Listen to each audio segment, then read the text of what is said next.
I do it. Hello and welcome to the Gamescom Opening Night Live 2020 pre-show. I'm Kyle Bossman, and this is my hot and stinky apartment. I realize you probably have a lot of questions right now. Like, who is this guy? Not that important. Is this the show? No. Just to be clear, this is the pre-show. This is you and me for the next 20 minutes getting excited about Opening Night Live proper, the big show. Okay, Kyle Bossman. That one is going to look nice. That one's got Jeff Keighley. That one's got a budget. It's going to be fancy looking. Not like this. And then you might be thinking, wait, is the next 20 minutes just this guy with his headband talking to me about stuff? No, it's going to be some of that. But most of the show is trailers. We have world premiere trailers right here for the pre-show. If anything, my job is just to smile at you and fill time in between trailers. In fact, we should, I think, start off with a trailer. We'll talk about Opening Night Live. Kyle Bossman is really talented. But I feel like the best way to kick off a He really pre-show is. just to I get like right Kyle into it. Bossman. Our He's first really good, trailer, I think. Is a game that Like was super just announced earlier this charismatic, but year a at little an bit over the Inside top Xbox event sometimes, from you know? Bandai Namco. This is Scarlet Nexus. And what is Scarlet Nexus? I don't remember. I guess I'm gonna find out. Oh, it's Code Vein. I forgot. You have to be prepared for anything. No, but really, what is this? Intruders were just detected. You're kidding me. Okay, there we go.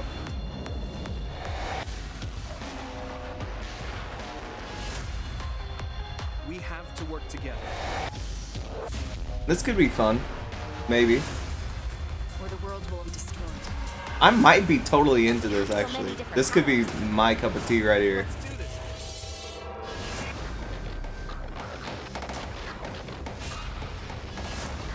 You have your ways to Okay, do the things. frame drops are not me, by the way.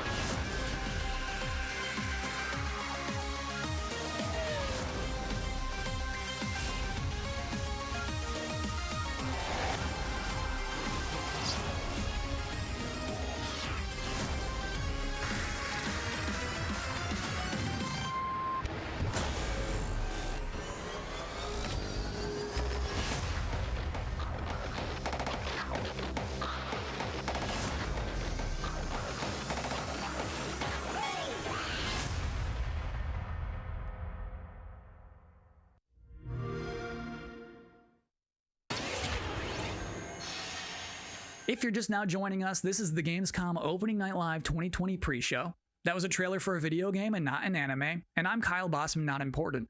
For the next 20 minutes, much less than now, we are I wonder what counting he's down doing minutes until the big nowadays. show, Opening You Night know, Live, Kyle in which Bossman, you're gonna get fresh he used to be looks big at at game Fall trailers Guys until Season game 2, trailers Destiny completely 2. imploded. Call of Duty Black Ops Cold War was just announced yesterday. I hope he's We're got a already good gonna job. see more of I that really do. tonight.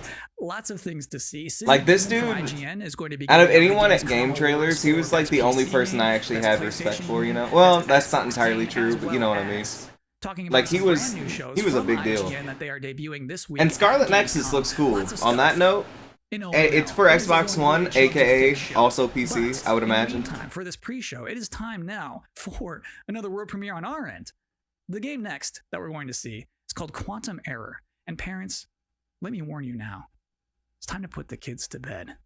Because it's about to get scary as hell in here. Dude, I I hope don't so. care if you're in the Western Hemisphere and it is the afternoon. Put the kids to bed.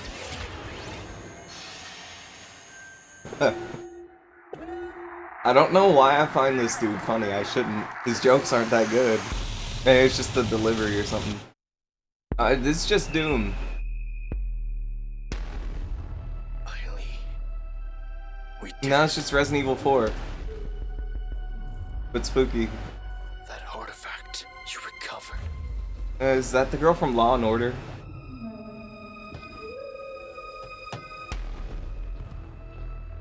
The answer to all our questions. This game doesn't look scary. This game just looks like a game I don't want to play. We can control them now.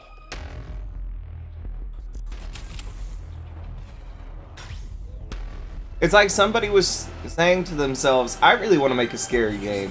Like, well, what's scary? Like guns? Alright. What we just like, we have like really scary enemies. Like what? Like dudes. Okay, but like they're not dudes, really. There's something wrong with them. Infinite. So like zombies? Yeah, like zombies, but like not exactly zombies. Oh really? Yeah, and we'll call it quantum error. Man, for such a We've got cool lot more looking roles to do, game some trailers title, to go, more pre-show to go, and the interview game with really Jeff Keighley. blows. Next up, we have a car brand synonymous with racing and innovation and a key partner of Gamescom for years, Ford. They're about to exclusively reveal the first ever car made with gamers for gamers. Check it out. Ford knows racing. In 2019, we brought our love of racing to gaming, and Team Fordzilla was born. And that was just the beginning. In May, we launched Project P1 to design a car in collaboration with gamers for gaming. This project was a global first, and our designers let their imagination go wild. So on to our first global announcement. Oh, sorry about that. I accidentally turned on a car show. I don't know how that happened. See, this is supposed to be opening night live, and it's about video games and everything. And then I think I hit a button, which is weird because this isn't on my TV. I think I hit a button and I turned on this weird ass car show. Like, can I ask a question?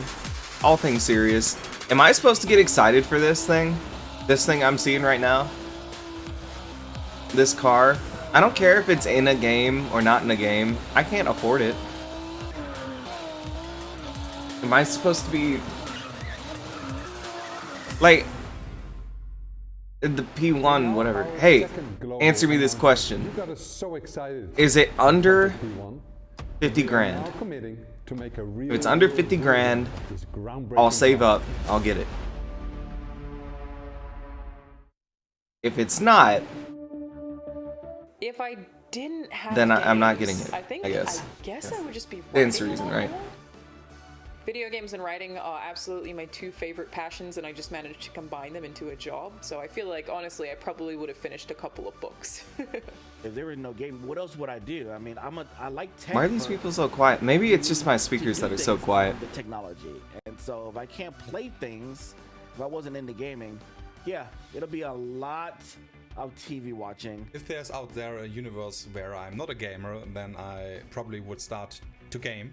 I think I will try something to put some smile on the face of everyone. I would. Well, you're gonna need new strategies, because that didn't work. And read more books. And get bored. Welcome back to Man, the I love Opening this Night Live segment. If preview I show. wasn't a gamer, that's such an This interesting is segment. only That's such an second entertaining year, segment. although non-existent. I hope he brings that to all of his shows, Jeff Keighley. I hope that's at Video Game Awards. Unconventional. So Every to tell us time what to someone expect goes from up to the win an show this award, they're year, like, what please would you welcome do if you're not a Jeff Keighley. gamer? We are now joined by Jeff Keighley, host Right on and cue. executive producer of Opening Night Live. How you doing, Jeff? Wait, no, this is a different setup? I'm doing okay. So back in April, Gamescom said we're going Dude. digital this year. When did you start thinking about O&L and how that's going to look?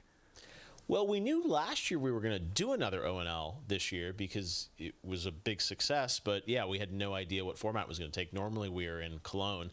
This year we're doing it from Los Angeles. But I actually, Gamescom came to me and said, we definitely want to do O&L. It's a digital event for the whole world. So even if we don't have something physically in Germany, we still want to do this show with you. And I said I was doing Summer Game Fest, and maybe we can bring all these things together to create this grand finale for the show. And all summer I was really hoping to do a show that was a little bit bigger than I've been, broadcasting from home here for many months. And I wanted to do something with kind of a set and a little bit of spectacle to it, and bring the whole industry together. And that's what we're going to do. So is it going to be just as long as a regular show? Yeah, we have like 2 hours of stuff to show folks from across the industry. the big stuff, the biggest games out there like Call of Duty, and then a lot of really, interesting titles. Of course, we're going to have some amazing next-gen stuff in the show, and Fall Guys Season 2, which has, become a thing over the past couple of weeks. So it's really fun to have like the big and the small and the surprises and next-gen all blended together. But yeah, it's a full-blown show, 2 hours. Is it going to be just back-to-back trailers, or are you going to do some interviews and demos? You will definitely see trailers. You will see some extended gameplay demos of some titles as well. There will be a few interviews with a couple of developers.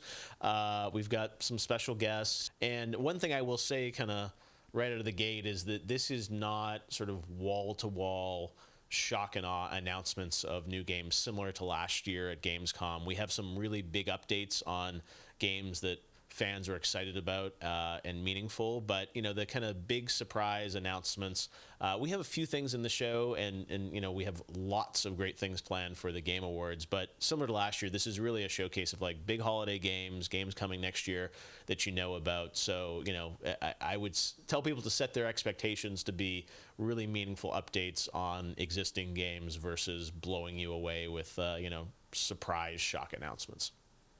Great. Jeff, I'm personally looking forward to the show. Well, me too. It's been really fun to build this, but even working with our team, it's been challenging to do things safely in the era of COVID, and it's meant a lot to me that Gamescom has said we still want to do this show, and I think for all of us in the industry, we want that big showcase. So I'm just really excited to honestly like leave home, do like have a set, and you'll see we've got like screens and lights, and it's.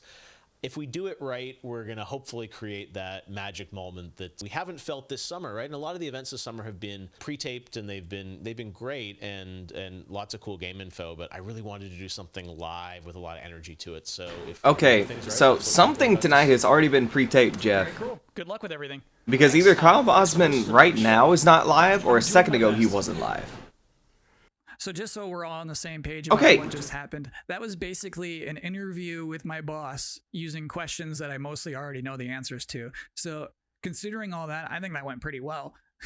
Next up, we've got another premiere trailer, baby. Vroom vroom honk honk for Dirt 5. See, that's something I like about Kyle Bosman. It feels like he just doesn't really care in a lot of situations. Basically saying like that interview was pretty unnecessary because he knew all the answers anyway. Oh man, is anyone actually excited for this game? Oh, I might be excited for this game. Hold on, what's going on?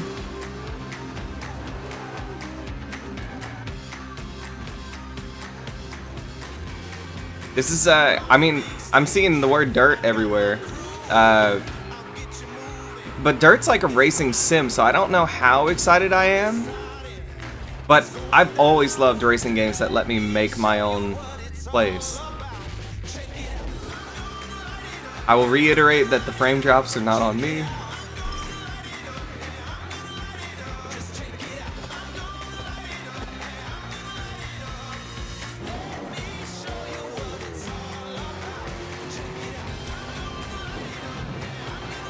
You'd watch it, but you wouldn't buy it? That's what I'm here for. Except I'm not positive I'm gonna buy it either. We're gonna have to see. What is the next thing I'm gonna stream? You know what? Avengers is gonna come out for me like Monday night. I'm probably gonna stream that. But I don't know how I'm gonna do it because I'm gonna be in a party. Before, historically, what I've done is I've just been in the party. I've kept my commentary to a minimum, and then I've like responded to people whenever they show up in chat. So that might be what I do this time, but I haven't decided. So you think like a vampire bit a car and sucked out gas? To be continued. It is now time for the part of the pre-show that I've been reading your live comments. I see them right now. Everybody's blowing up, demanding Kyle's 10 reasons to be excited for Opening Night Live. Well, let's kick it off. Reason number 10 to be excited for Opening Night Live 2020, feeling excited for next gen again. Number 9, Jeff Keighley wardrobe reveal. Number Okay. 8 reason to be excited for Opening Night Live 2020. Destiny trailers are usually pretty good. Number 7. I mean, yeah, Little but- Meaningless pre-show is finally over. Number 6. Pre-show's been Black Ops fine, Cold Kyle. War. Number 5 reason to be excited for ONL 2020. Shadow drops. No, not at Number Gamescom. 4, Fall Guys Season 2. Number 3 Yes. reason to be excited for ONL 2020. Actual gameplay from a mysterious PlayStation 5 exclusive. Ooh. Number 2. Oh, that'd be cool. Everything else in my life sucks right now. And I feel that. Number 1 reason to be excited for Opening Night Live 2020. Jeff Keighley said it's gonna be good. We have one final world premiere trailer to show off, and this trailer is an announcement of a Switch version of a popular game from 2018 that can only be described as Dinosaursy. Enjoy. What?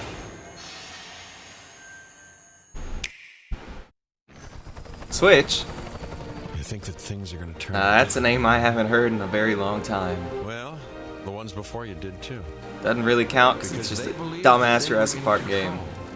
And control, well... You know what? I have a friend who would really like this. And also, I'm pretty sure this came out on PlayStation like a year ago. Are seduced by it, but we never really possess it. You see, life can be Hey tenacious. Nintendo, this is what happens when you don't do a direct. This is the information we get. You excited? And what makes us such unique creatures? Nintendo doesn't realize how much of an error they are making by making the only games that we know about third party. Believing that we can win. Let me set apart however much money I'm gonna need for whatever Mario game or whatever is coming out at the end of the year. Allow me to do this.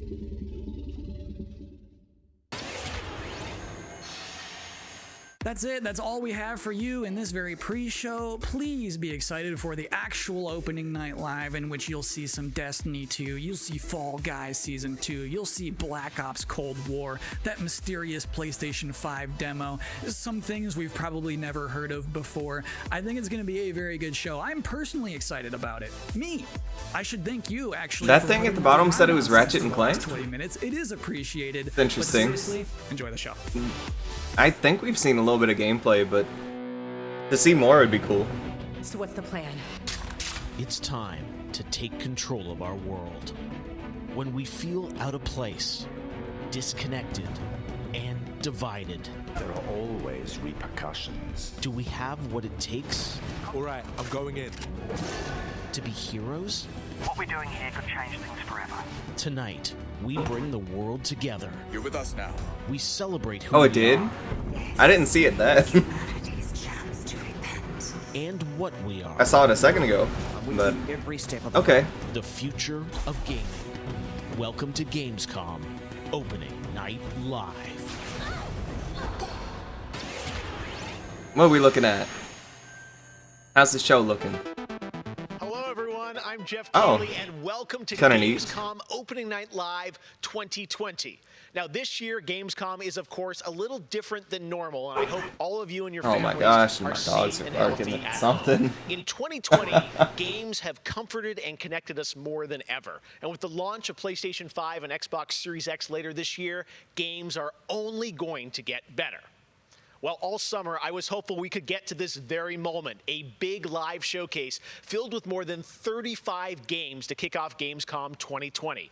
Tonight, you'll get a first look at Fall Guys Season 2 and an extended gameplay demo of Ratchet & Clank Rift Apart for PlayStation 5. Plus, we might have a couple surprises along the way, too. But before we start, I want to acknowledge and thank all the game developers, marketers, and publishers who have worked under I challenging missed it. circumstances. What else to did he keep us say other than entertained. Fall Guys Season 2? This show is nothing I without just started the thinking about Fall production Guys team. as soon as he And said doing it. a show at And this scale safely forgot I needed is to pay not attention. easy, especially when all of you at home have some pretty insane expectations. I hope tonight reminds you why you love to play games. And with that, we're going to move on to our first game. with You know a what? game I'm that glad was they're getting just this out of the announced way. Yesterday, Call of Duty Black Ops Cold War. And joining me is Dan Vondrack from Raven to tell us about the game and give you an exclusive sneak peek. Dan, how you doing?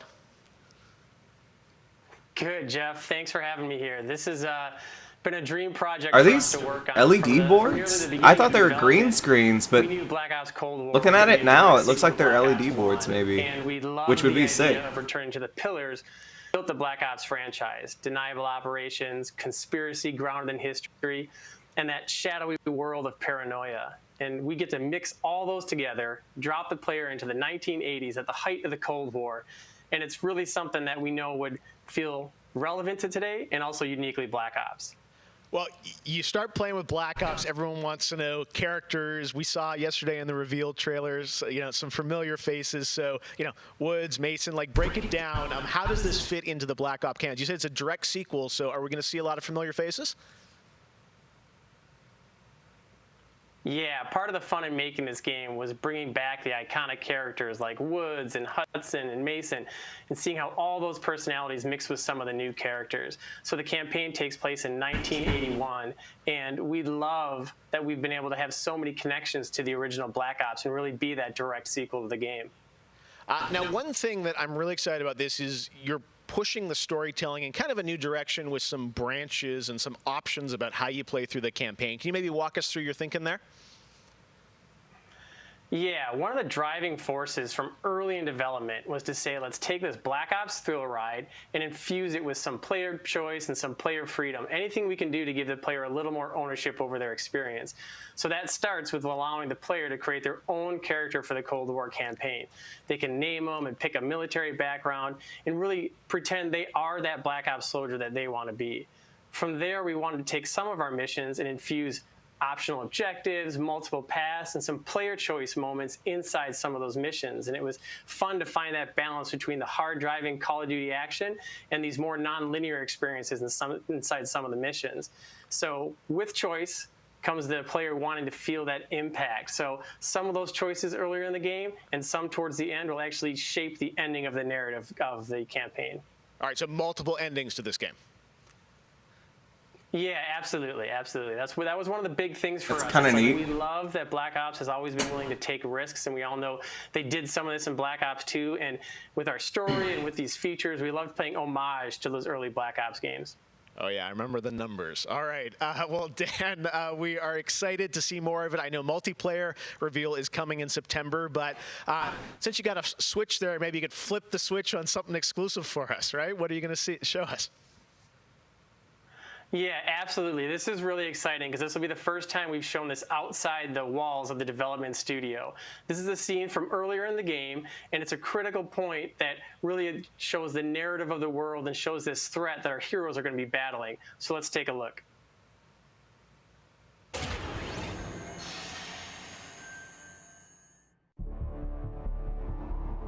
1943. Detailed information from the Manhattan Project was stolen from Los Alamos by the Russian spy known as Perseus. Yeah, zombies all I want to see. Vietnam War. Viet Cong soldiers orchestrated by Perseus. Didn't they say this is single player they were showing? Or maybe I wasn't paying attention. 5 days ago, while on a mission, we acquired intel that Perseus is in play again and planning an attack on the West. Perseus. The CIA's analysts consider him to be the single largest... Where's Ronald? I have ray gun. Mr. Hudson, we're all aware of Perseus. We're also aware he's more myth than fact. I mean, personally, I think he's nothing more than the Russian boogeyman.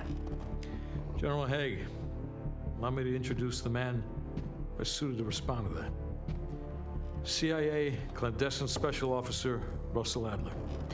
He's one of the few people who even come close to capturing Perseus. Mr. Adler, why should we take this Perseus threat seriously? You don't have to, sir. Yeah, then a lot of innocent people are gonna die. Why do you say that? Sir. Every time Perseus has come into play, it shifted the balance of the Cold War. After 13 years of silence, if he's active, something big is gonna happen.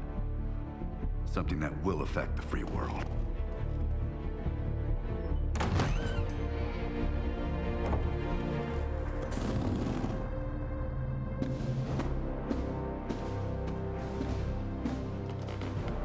Mr. President. Sir. Mr. President. Mr. President, this is Jason Hudson and Russell Adler. I know their names. Who do you think approved their last mission? It's Ronald. I have ray gun. Is the threat real? Yes, sir, we believe it is. Can you stop Perseus? We can, sir. I've already submitted the requisition for my team. Sir, their requests are highly irregular. Most likely illegal if the press gets a hold. What the hell are you talking about? Do you know who we are? Every mission we go on is illegal. Sergeant Woods, plausible deniability is the backbone of our work. Al, we're talking about preventing an attack on the free men and women of the world.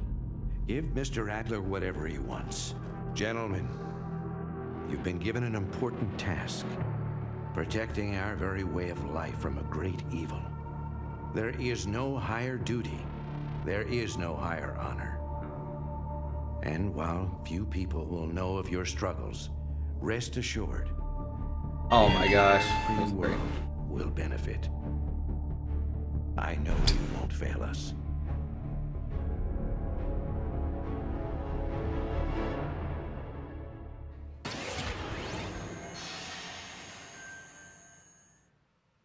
Tonight we have some new game announcements for you guys as well, including this one, a new next-gen narrative action-adventure game from Reflector Entertainment in Montreal. It's called Unknown 9.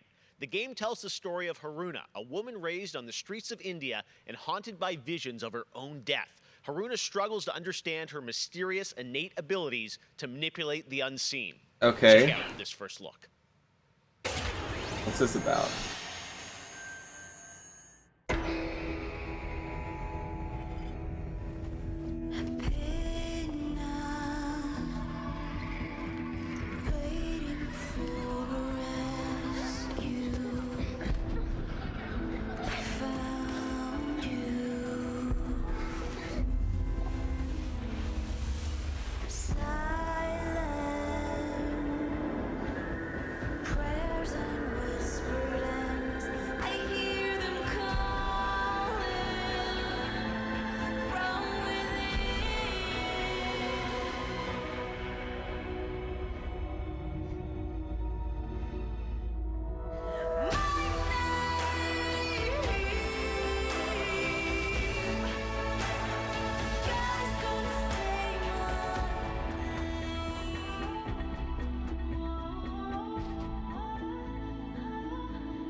Is it bad that I wasn't looking? I'm sorry. I'm still so tired. Alright, let's get to It's completely my bad. I apologize. Biggest games has been Doom Eternal. Tonight we've got Was it good? First look was the game good? Expansion called The Ancient Gods Part 1. Oh, okay, this one I probably don't want to look at because I have a sealed copy of Doom Eternal right beside me that I still need to play. I mean, what spoilers could there possibly be for a Doom game, but still.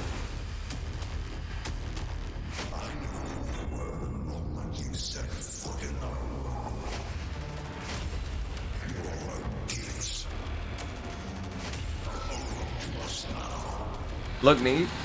Hey, I might have to watch the trailer later then.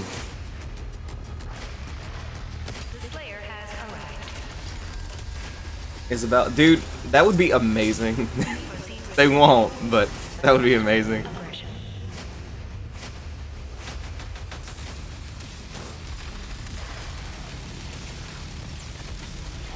We work to resurrect the only ones who can save this world.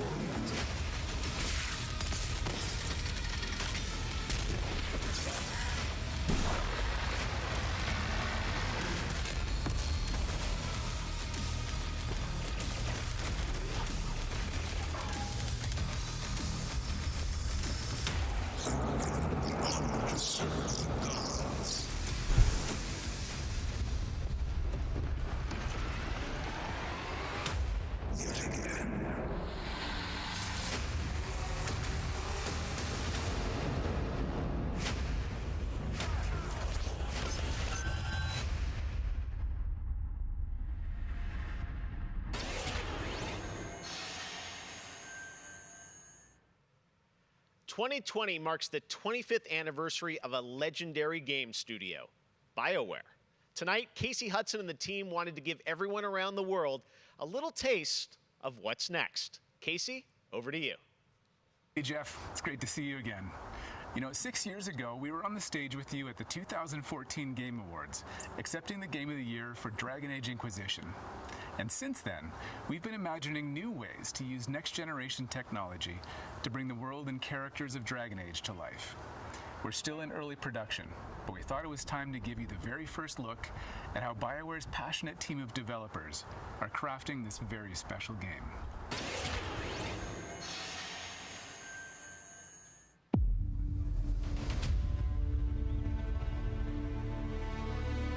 I've been at BioWare for a really long time, so I've got to see it grow up and turn from a company of 35 people to a company of more than 300 people. There's amazing people in the industry. There's amazing stories to be told with other people. I love that character so much. We're very experimental here at BioWare, so we're always coming up with new stuff. We're always trying to improve, innovate, and bring new characters to life for our players and fans to enjoy. The world of Dragon Age really has got it all. Hey, see, I played Inquisition. I thought Inquisition was a really good game. It's got hard-boiled detective stories. Not sure which one they're talking about right now, Kind of a fantasy but setting. I'm interested. Like you're the hero in the Dragon Age world, and you're saving people. Dragon Age to me is a wonderful world to play in. I am really excited about the future of Dragon Age. This is an original world, original flora, original wildlife, original architecture. That makes it fun to explore and discover. In the next Dragon Age, you get an opportunity to see new things, new places, and interact with people who lived and grew up in these spaces as well. For the game we're working on now, we want to tell a story. What happens when you don't have power? Oh, that sounds kind of lame. The people in charge. I'm gonna be real. I don't want to know what it's like to not have power in Dragon Age. I want to have power in Dragon Age. It's one of the best parts. What if you weren't the hero of the story? Is a really close Man. relationship with Make me the creatures hero. who's really become Like, real some for questions don't need to be asked. To either be loved or hated. One of the best examples of that is Solus. What if your main character died in the first chapter? People want to marry him. I don't know, man. It'd probably suck. They call me the Dread Wolf. What will they call you when this is over? BioWare and EA has been one of the forerunners in using motion magic technology, and that makes it way more realistic when you're looking at the characters and the way they walk and move and interact in the world. Players want that suspension of disbelief that this wonderful collection of digital pixels is actually a living, breathing soul. No, it's okay. That's the good kind of rumble. I actually design bosses. I help with the creature design team as well. So I do all of like the big threats that you have to go up against. Nobody dies on my watch. For the Wardens! Choice is a big part of what Dragon Age is as a franchise. The decisions you make can affect change. What is going on here? Decision making can mean that a party member lives or a party member dies. And it means owning your outcome and reactivity to the choices that you do make. I just love the It does. Like, Dragon Age has been consistent to explore a lot more of them. for a very long time. To me, that potential is what gets you up in the morning. It's a fantastic opportunity every time.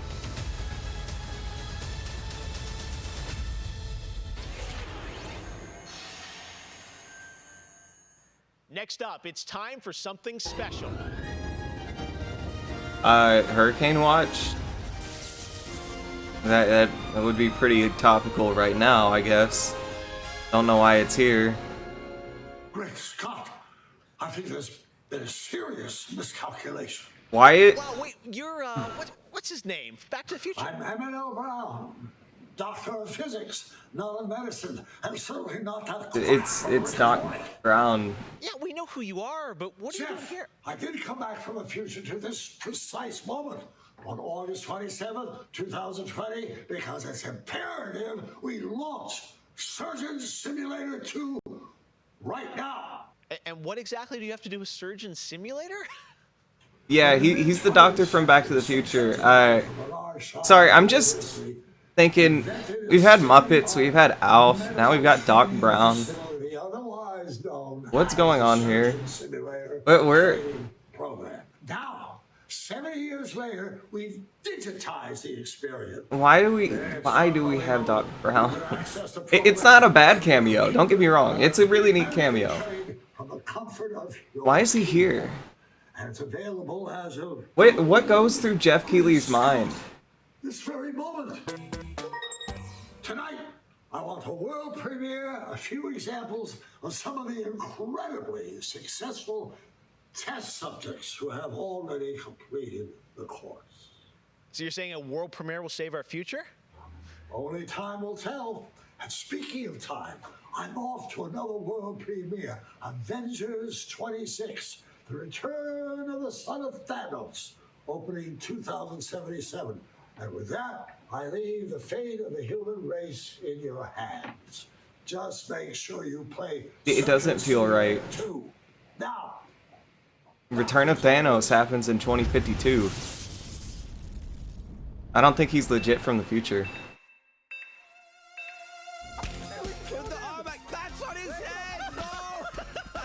Oh my gosh, content creators.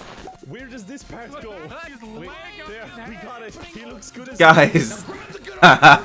Content creators. Guys, these guys upload to YouTube all the time, dude. They're screaming again. Oh, that's always so funny. Oh, he's screaming. Oh. I'm sorry, what was that game? I wasn't paying attention. Anyway. Doc Brown introducing Jacksepticeye playing Surgeon Simulator, only on opening night live. All right, well, if you thought that crossover was kind of crazy, wait until you get a load of this next game announcement that I don't think anyone probably saw coming. Check this out. Super Smash Brothers for the PC? You're right, I didn't see that coming.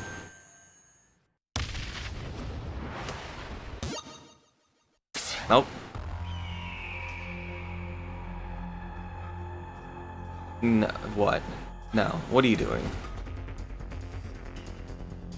Is that Napoleon Dynamite? Am I crazy? That looks like Napoleon Dynamite. Am I wrong? This could be Smash Brothers. If that's Napoleon Dynamite, this might be Smash Brothers. That's not Napoleon Dynamite. Never mind. I'm sorry, my guy. I'm sorry for calling you Napoleon Dynamite. I was 100% serious. I really was. But you're not Napoleon Dynamite. You're just a dude. Oh no, is this Dead by Daylight? That game blows. I say that because the generator's starting. Maybe it's not though.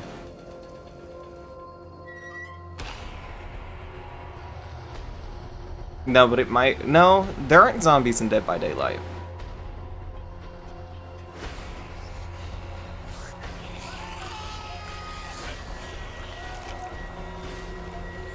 How did the blood splat on the screen when he was behind the screen? What? Bridge Simulator.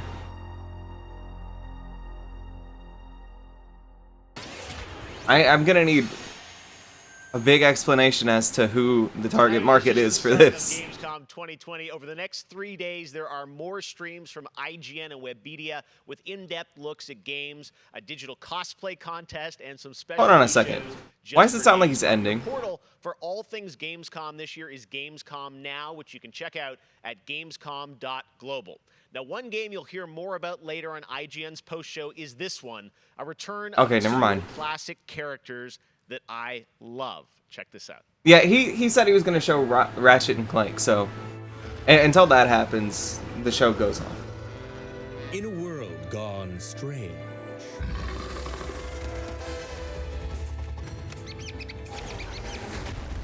one elite force stands against the darkness. but even they could use some help. Here, slip on this little beauty for effect. Sam, I'm blind! Oh. I get the Toontown vibes too, though.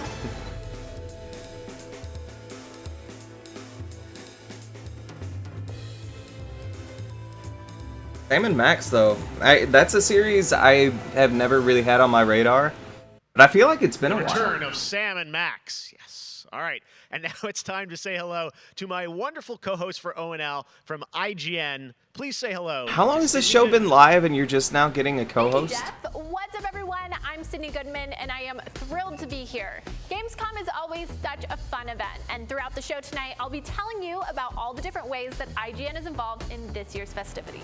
But first, I have an award to announce. The winner of Best Nintendo Switch Game is Little Nightmares 2. Huge congratulations.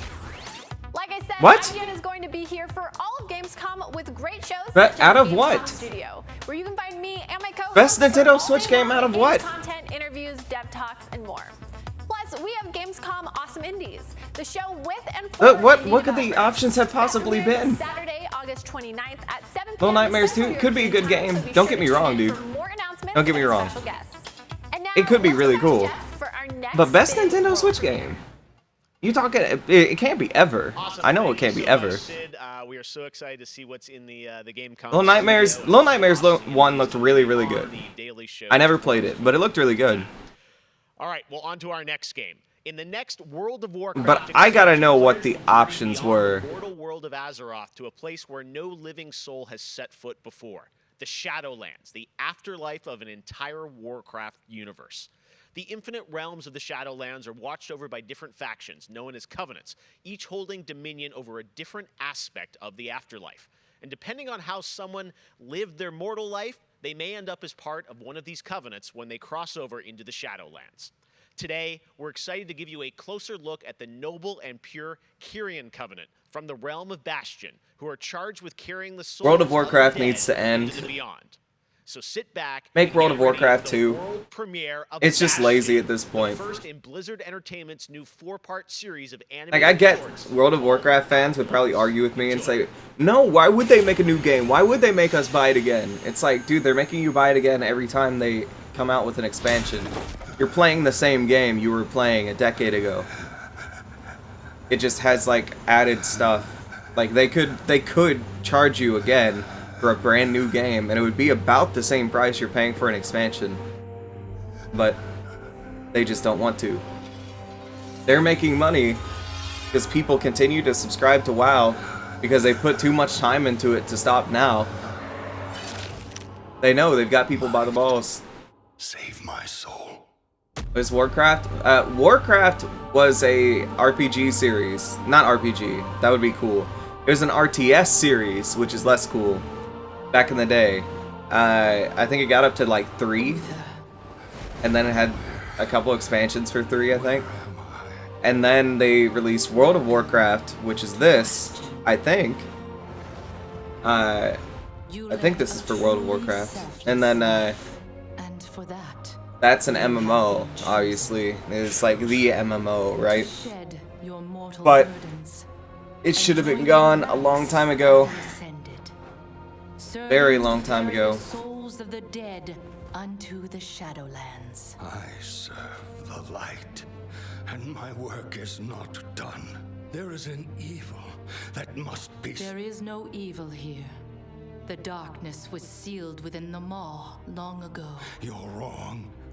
He destroyed my home, murdered my people and my king. He must be punished. You are an aspirant now.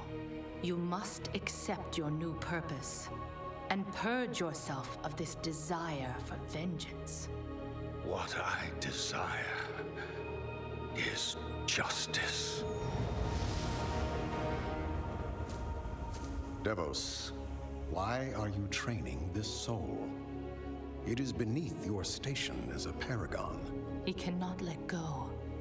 He continues to demand retribution for his death. And this concerns you? Many souls take eons to ascend. Yes, but this one seems broken, Different. Thenios. Unlike any soul I have seen, I have begun to wonder whether he was deemed worthy of Bastion. By mistake. Be careful, Devos. I would not let the Archon hear such a thought. In time, he will forget. Trust our ways. Trust the path.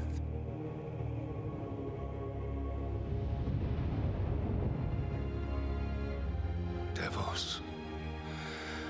I feel that. Must we train? I've been yawning most of this time. Ready to ascend. And what is keeping me from ascension? Nothing but the memory of your mortal life. How can I forget when I can still feel his blade? Your soul is wounded? Who did this to you? He was my student.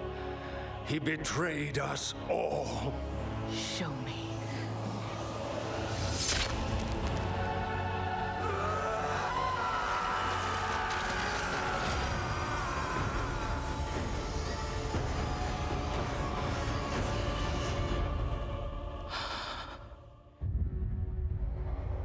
The runes on his blade were unmistakable.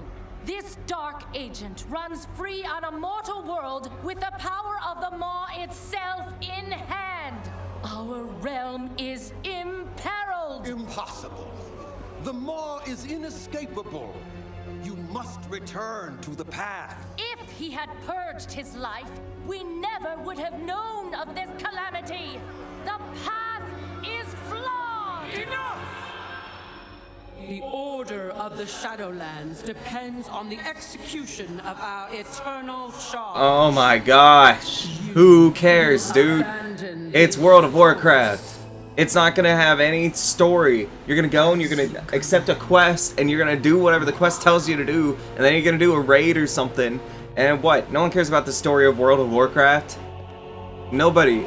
Absolutely nobody. Uther, the time of your ascension has come. I thought I was not ready. Do you wish to see him punished? I do. Then prepare yourself.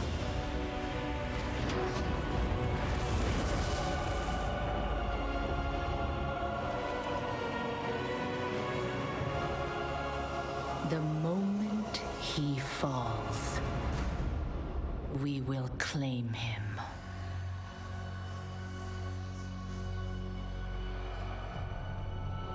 I do too. I mean, I'll say if anyone enjoys the game, I won't necessarily criticize them for enjoying it, but my thing is I feel like a game like this, you put X amount of hours in, you're like, and you put X amount of money in especially, you say, well, I can't just stop playing because I've spent all this time and money.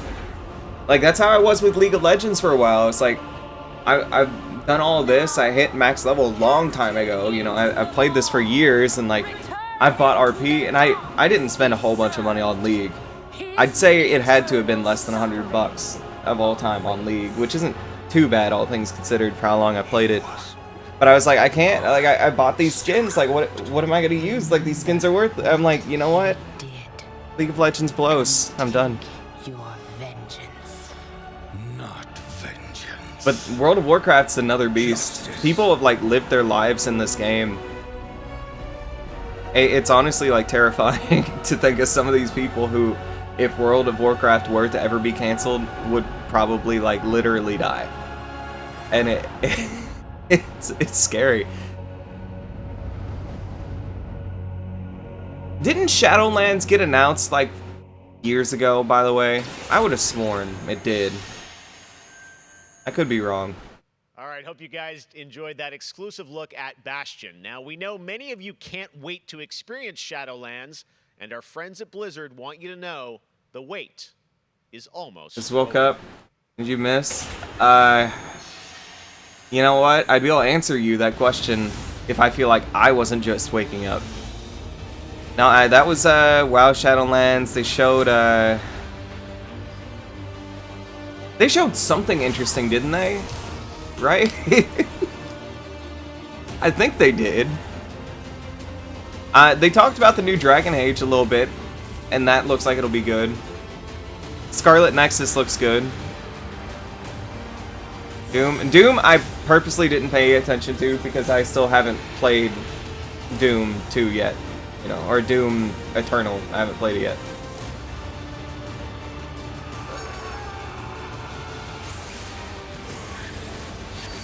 Oh my gosh, are they still talking about World of Warcraft? Hey, if you ever forget how old this game is, just look at a little bit of gameplay and you'll remember. Eternal's DLC got revealed. Yeah, if you were a fan of Doom Eternal, I'm sure you would like this. Again, I wasn't paying attention because I still need to play Eternal. We have so much more opening night live still to go for you. Ratchet & Clank, PlayStation 5, much more. Stay tuned. All right, but now it's time for the announcement of a new universe that is coming to gaming for the first time with a project from a Canadian studio. Check this out. Canadian universes, okay. What's this about? They have returned. They corrupted. Divided. Oh my gosh, it's not more World of Warcraft. Until finally, the gates of the celestial realm were thrown open. I swear, if I see one more fucking game that talk about celestial realms and shit, it's like World of Warcraft. It's every Blizzard game, okay? Let me put that out there right now. It's every Blizzard game. Pretty sure it's in Godfall. Pretty sure it's in a lot of Souls games. It's definitely in Sekiro. Everyone says it and they think it's like this brand new thing, but everyone has done this damn concept before. Everyone. It was in Code Vein. I remember that. And now it's in Warhammer. Who cares about Warhammer? 2021. At least this was a mercifully short trailer as compared to the Blizzard one.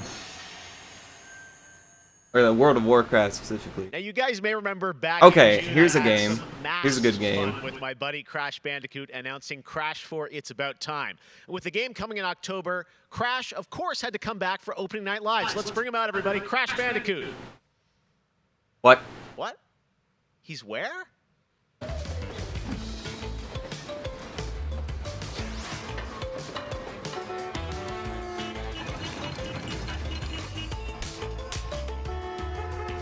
Okay, real talk, how skinny is the person in this suit?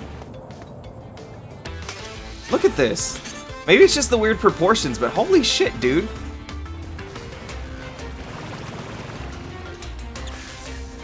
Like, I'm not making fun of him. It's literally amazing. Look at him. That is not like even proportion. This is legit Crash Bandicoot in a suit.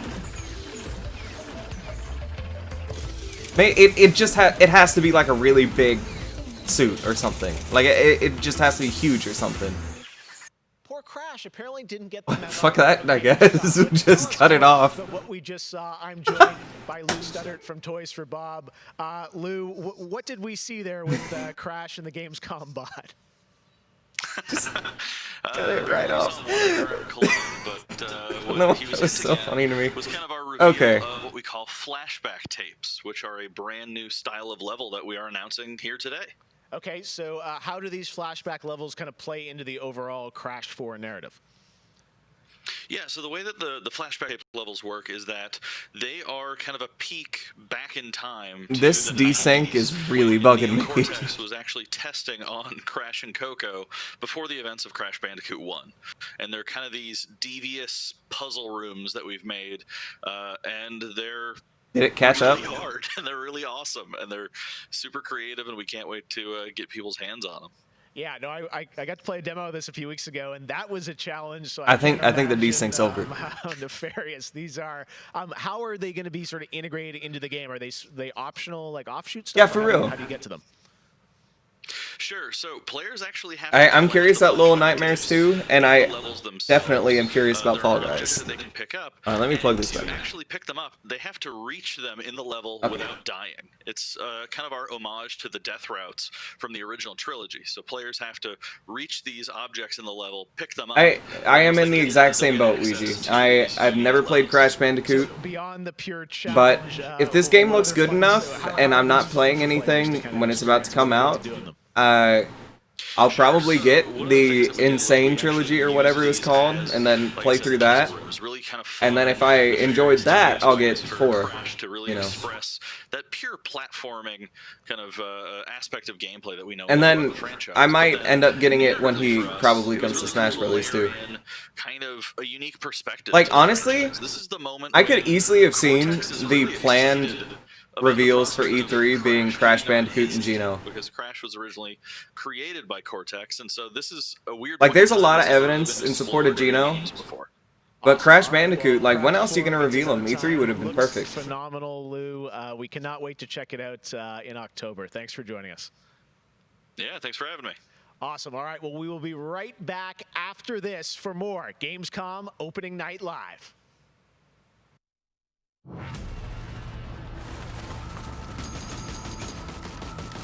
I have become terror. The unseen. What is this? A rupture. I'm honestly, I feel like I say this a lot now. How many games are just going to be shooter games before people realize that making a new game that's just another shooter game isn't going to go over? Is this Outriders? What is this? No, I've seen this. Is this either Outriders or that other game that they showed during the PlayStation thing? That I can't remember the name. In our own ways, yet we are drawn down the same road into the dark heart of creation. The level design looks neat. We will find the source, whatever it holds, whatever it takes. This looks like Outriders.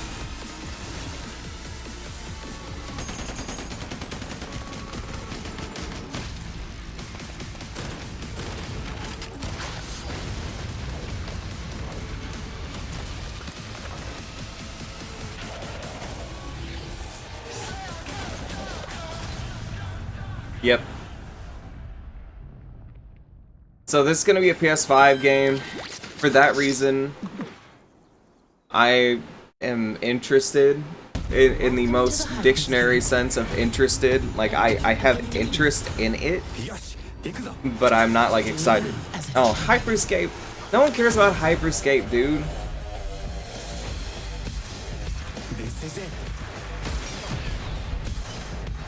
It's another damn shooter game. Time to party.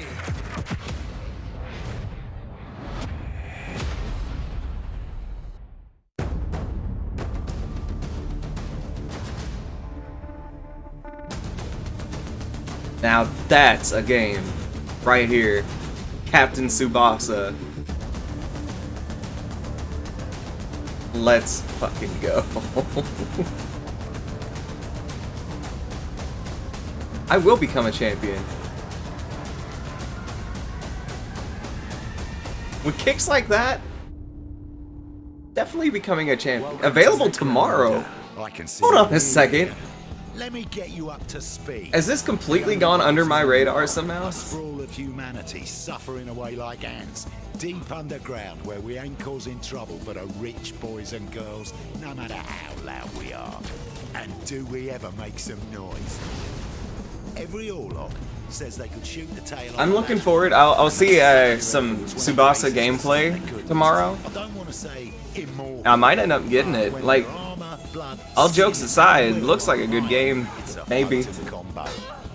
I don't know enough about it, but it could be really fun. Someone like you want to know about an all-female gang of psychopaths, drug dealers, killers, cloners. But I'm probably gonna wait and play Avengers first and get sick of that before I buy anything else. I just bought that, and it comes out on Monday, so. Goliaths are big. That's it. Anything smaller than them doesn't deserve to live. And they're just as happy filling you with lead as they are smashing you to pieces with a power maul. Now, mixing that whole pot together in a place like this, you can imagine what happens. Chaos, gang warfare, for wealth, for power. Hell, sometimes... Let me guess, I shoot guns at people? So, think you're ready? Necromunda Under Hive Wars comes to PlayStation 4, Xbox One and PC on September 8th. It's not coming to my PlayStation 4, Xbox One, or PC. Todos os jogos, Tell you that for além sure. de realidades virtuais extremamente fidedignas e realistas, eu acho que também se encontra em formas mais expressivas e absurdas, quebrando cada vez mais esses paradigmas de formato de videogame que a gente tem e sendo usado mais do que nunca como uma ferramenta de expressão artística. I envision the future of gaming to be quite bright and quite online. The next generation of console will clearly allow AAA and indie developers to build more creative-driven games that I hope will cover more diverse subjects. I want to play all kinds of stories about people and places, both real I like and the flying V. imagined. I want comedy games, I want autobiographical games. I really want to see what people can do with the medium. Pro futuro dos games, eu vejo uma These just evolução YouTubers? I really don't know. mas eu vejo ainda I've been wondering who they na are. inteligência artificial e na I thought maybe they're just people, but looking at their background, they really do give across like the content creator gimmick, like the little LED strips and like the very busy bookshelves and everything like that, you know? You know, one of the things I love about opening night is that we can show you the biggest games in the industry and also smaller titles that should be on your radar. So pay attention to this next game. It comes from a team of 2 in Sweden, Tuxedo Labs. Over the past 3 years, developer Dennis Gustafsson has built his own game engine to realize his vision for Oh, one guy's a YouTuber? Well, they probably all are then, what yeah. he's building has absolutely I would blown me imagine at away. least. So I asked Dennis to prepare a special trailer just for tonight. I hope you're equally Wait, what does Dennis inspired have? by the ideas in this next game. Definitely one to watch. Teardown. You say Teardown? Didn't that come out for the Vita? I must have misheard. Otherwise, they're reusing a name for a completely different looking game.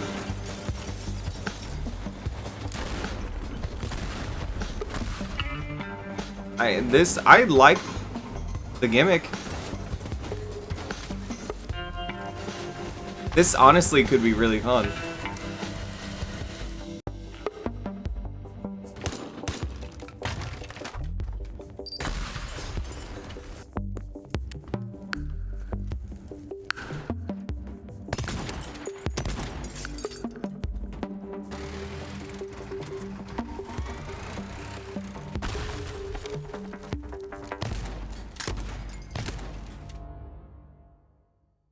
Perfect heist? You had me. And now you may have lost me.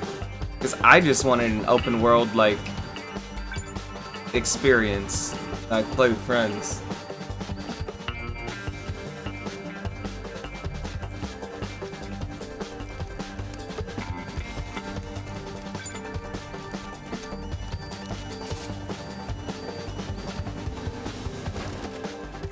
You destroyed your car, man. Good going. Oh, but you had a boat. I swear Teardown was a Vita game. I know Tearaway was, but I thought it had like a sequel called Teardown.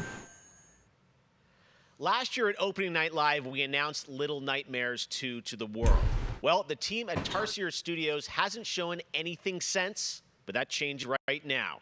Here is a first look at the gameplay of Little Nightmares 2, which is coming next February, with more to come throughout the week at Gamescom, including a live demo on Gamescom Studio tomorrow.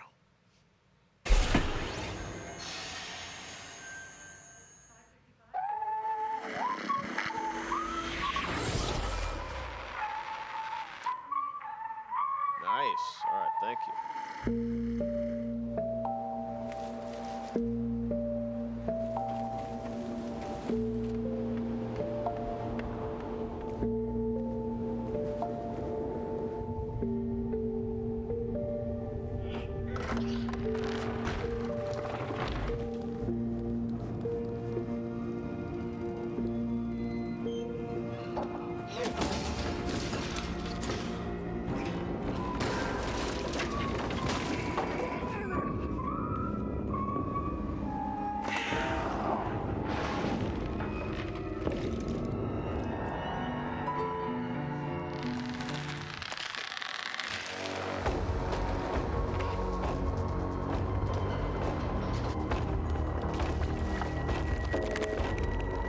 Oh, gross. No way.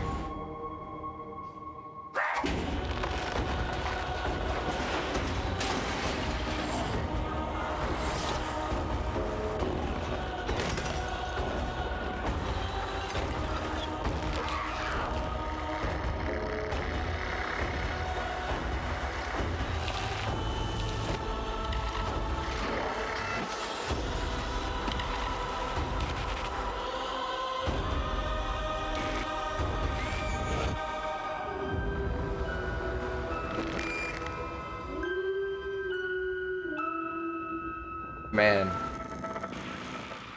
I might have to play the first one at some point so I can play this one.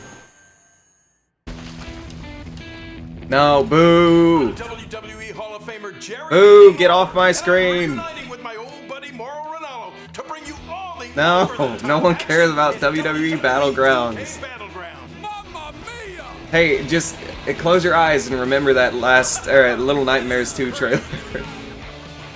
This arcade-style video game is over-the-top outrageous, with over 70 WWE superstars and legends brawling it out like never before. Oh no, hold on to your toupee, Mauro. Look out below. WWE is L. I feel like they're kinda trying it, but man, I just don't want this game. Teach these kids a thing or two. And you know what? Here's a closer look at the insane action. It's a great evening for WWE action. Oh, wow.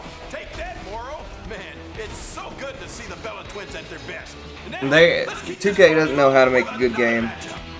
They don't have a damn clue. The Undertaker has risen, and Finn Balor is about to be taken for his last ride.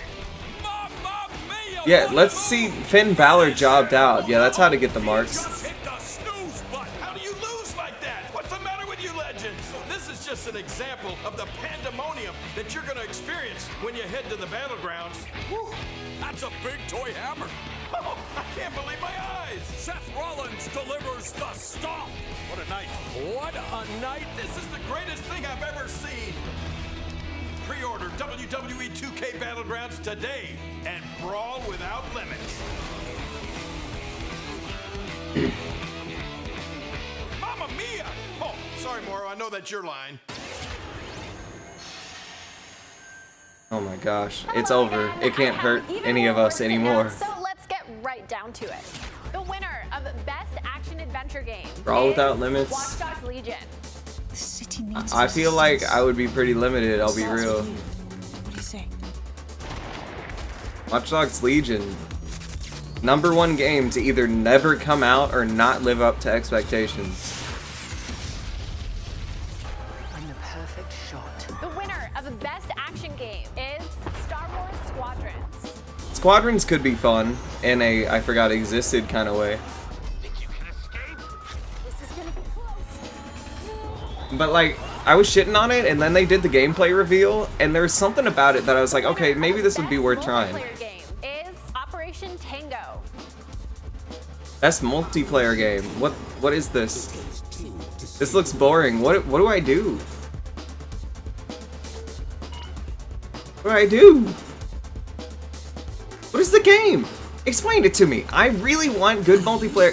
What do I do? What is Operation Tango? Best indie game is Curious Expedition 2. Curious Expedition 2. Did not believe what I had Man, witnessed. Curious Expedition 1 is an absolute classic, and Curious Expedition 2 is only the sequel of that. I don't know a thing about it, actually. To all the winners. As I mentioned, IGN will be here Screen going black was not me, for the record. ways for you to get all your gaming news. Check it out. Gamescom 2020 is the heart of gaming, and you can keep to the beat right here on IGN. We've turned the single biggest show in gaming into 5. Gamescom Now is your virtual show floor with up-to-the-second live coverage. Gamescom Daily Show, Gamescom's first ever late-night talk show, our Gamescom Awesome Indies Show, the freshest deep cuts in indie gaming, and finally the Gamescom Best of Show, including the Gamescom Award. Gamescom 2020 is available on IGN and wherever you stream Gamescom Now. And now it is time to talk about that best action game winner, Star Wars Squadrons. This is Okay, a cool. new immersive space combat game from Motive Studios. Show me more. I actually want to see a lot Star Wars more. Pilot fantasy. We've missed those. In Squadrons, you'll suit up and fly for both the New Republic and the Galactic Empire across intense 5v5 multiplayer battles, as well as an all-new, authentic single-player story set after the events of Star Wars Episode 6, Return of the Jedi. Today, we'll get a glimpse at what Squadron's story has to offer by taking a brief look at one of the single-player missions featuring some light narration by the Motive team. Let's check it out.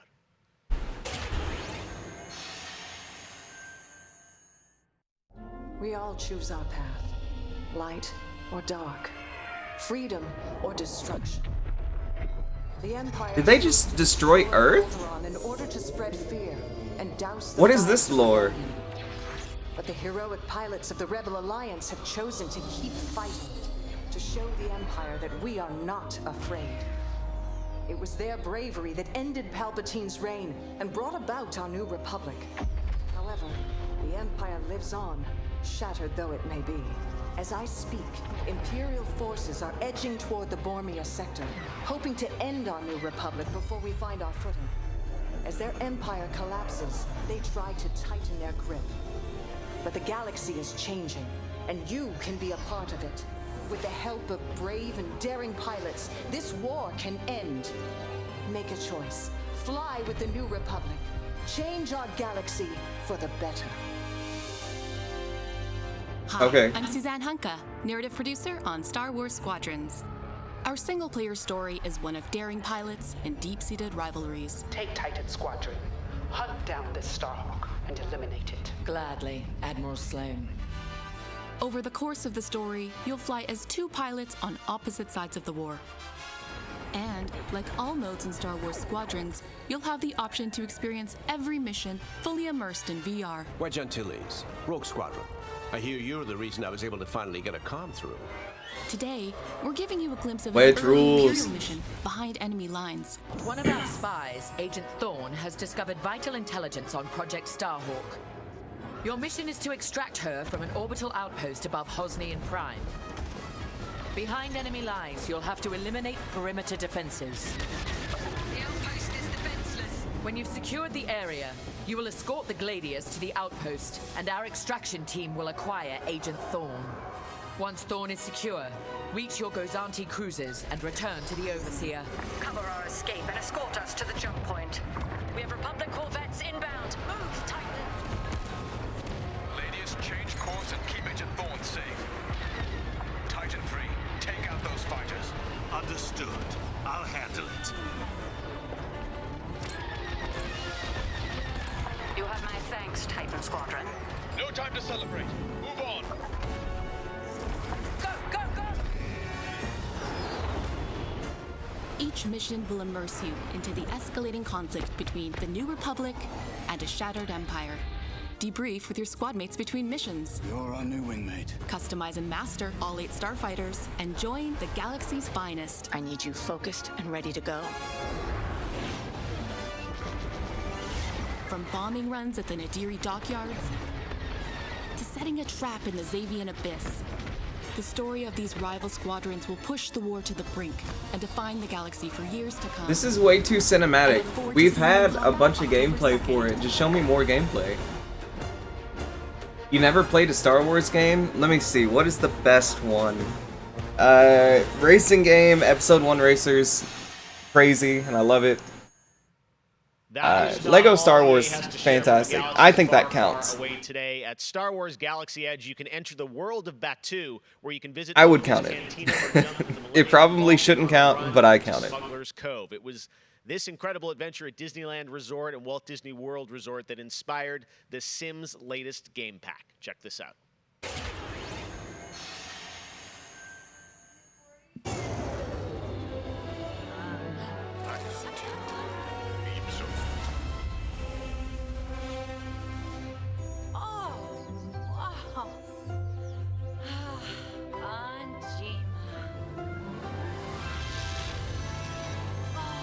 Yeah, I really like the Lego Star Wars games. I'm considering getting the new one whenever that happens.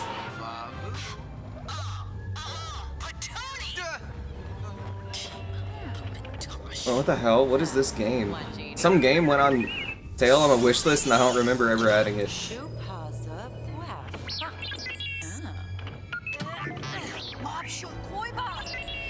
Oh, who was telling me about this? I was watching somebody play this. I don't remember who was telling me about it. It's a game called Wizard of Legend. I can't... Man, I remember watching someone play it, but I can't remember who was playing it. But I remembered saying it looked neat and I added it. I need... Who was playing it? That's so weird.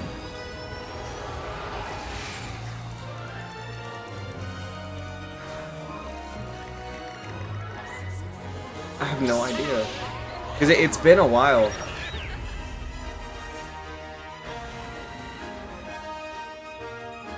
Well, it's on sale now. I could ask who was playing it. I feel like it might have been like Ducky or somebody. I don't know.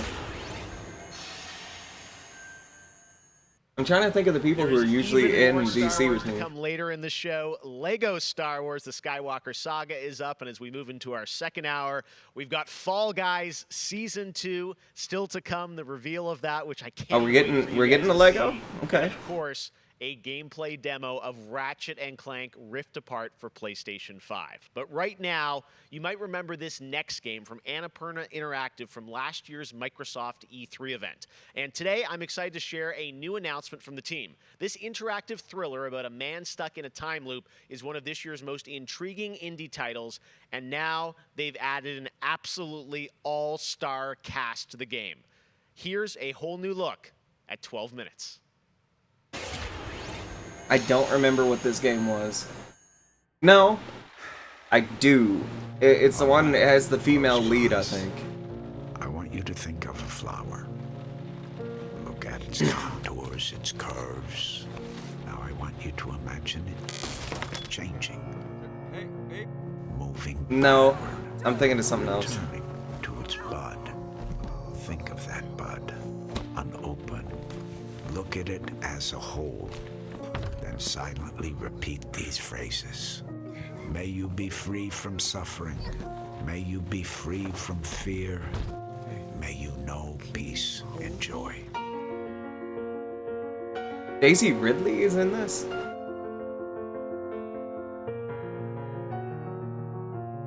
Fucking Daisy Ridley.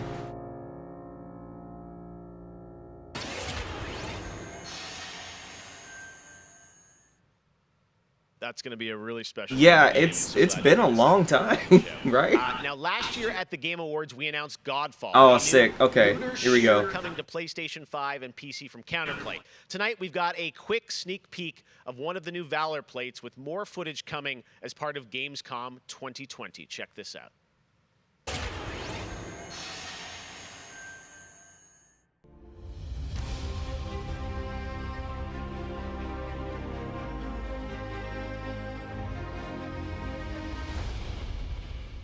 Who the hell is this?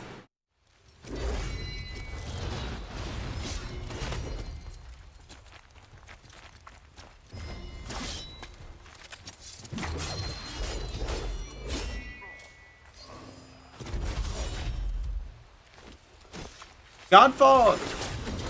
It looks like a fun... Never mind, that's it. We have much more. What did you say the new Avengers character is getting revealed? September 1st, I think. So the day that it'll come out for early access, if I understood correctly. I think there's supposed to be a cinematic trailer releasing today, though. And yeah, the costume looks pretty cool. I wanted more gameplay. PS4, and today it's also on Switch, all platforms. Here's a look at the Heart of Deimos. Expand, explore, tear the veil asunder, subvert new territory to our sovereign will. But that was what it wanted too. Dude, I'm so happy Fall Guys took off. I'm very annoyed that it took off because of content creators, because I don't like... Honestly, I find all the Tim the Tat Man bullshit to be like the developers cocksucking him a little bit, but it is what it is. You know, they know that that's why it's gotten so popular. But I am glad because I was stoked for it after the Devolver Direct. I was like, I can't wait. And I remember telling everybody like, dude, get Fall Guys, get Fall Guys. And everyone's like, whatever, Grant. And then suddenly it's like, oh, this is getting endgame numbers on Twitch. Let's check it out. And of course, to people's credit, some people tried out the beta with me and liked it. But either way, I'm glad that it's been so successful. And like, I'm so glad because it's gonna get supported a whole hell of a lot more now. And if the trailer drops during Gamescom, I'll definitely pull it up after Gamescom.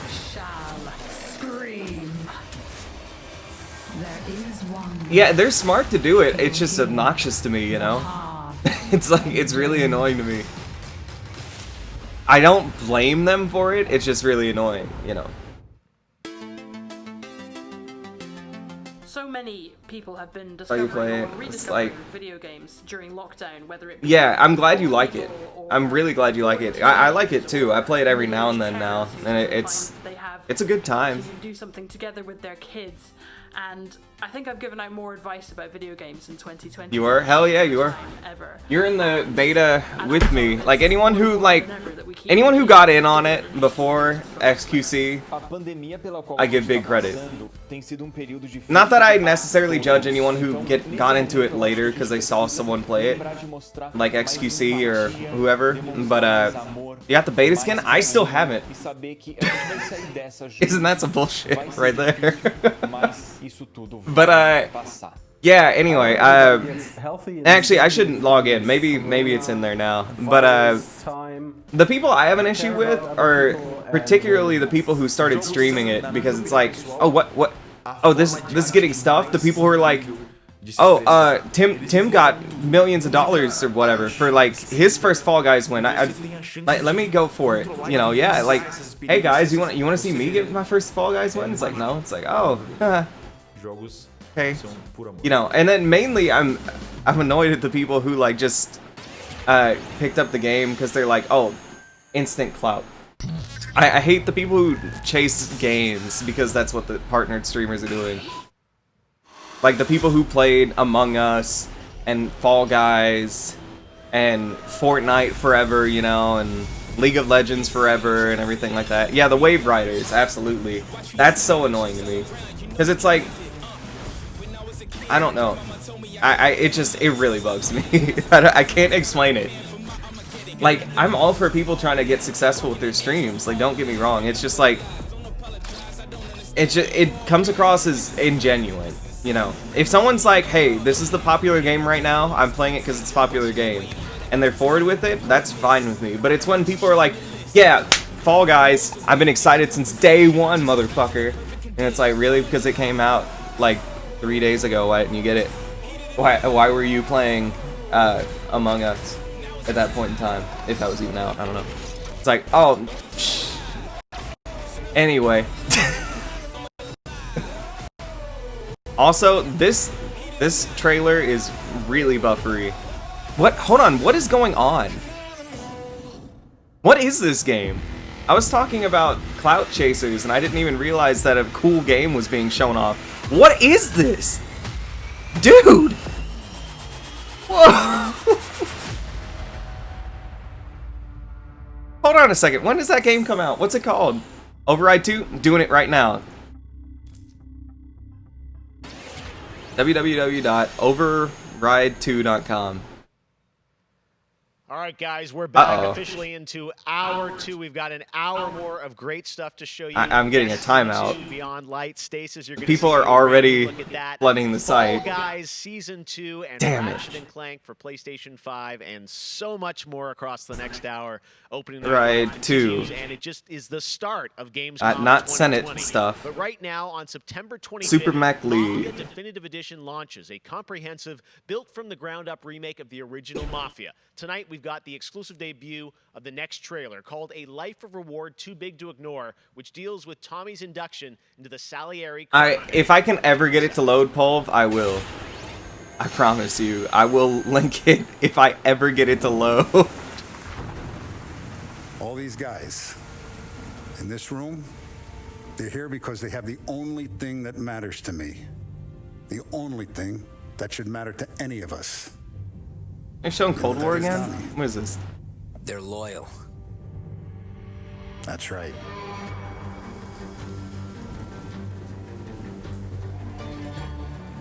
One day you're busting your back, doing an honest day's work in a city that's been trying to scrape you off its heels since the day you stepped off the boat.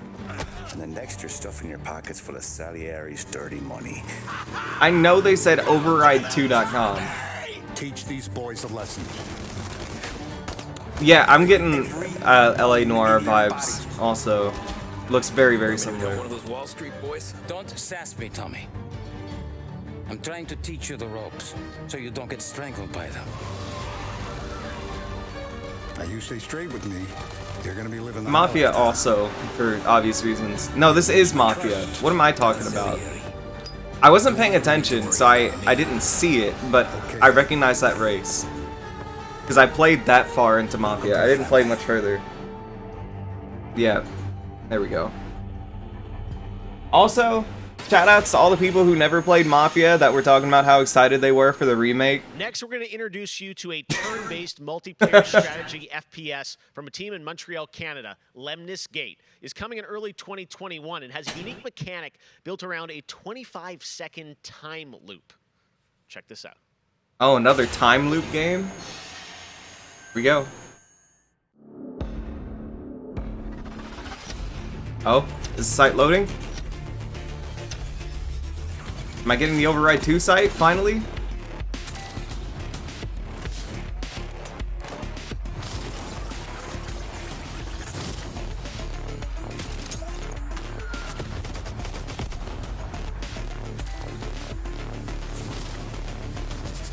Join the beta.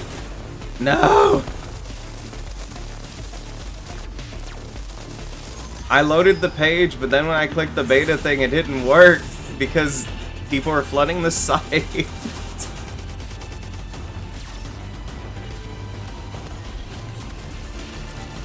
I'm gonna keep trying. Once I get in, I will give you all the most direct link I can. I do. I need to play it. That looks so cool.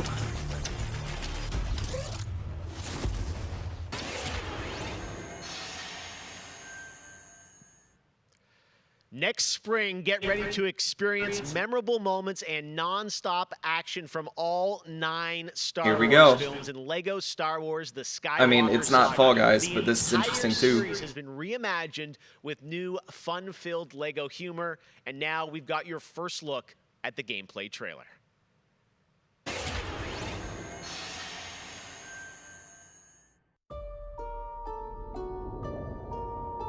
Let's go, let's go, let's go. Ways of the Force and become a Jedi like my father. I am a Jedi like my father before me. I'll sign up on Steam. With him. That much is clear. Twisted by the dark side, young Skywalker has become. I'm never gonna actually fill out this sign up thing. That boy is our last hope. No, there is another. I'm from the Resistance. Your sister Leia sent me. We need your help.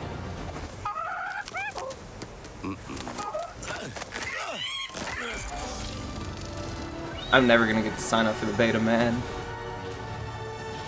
That's the best link there is to it, but...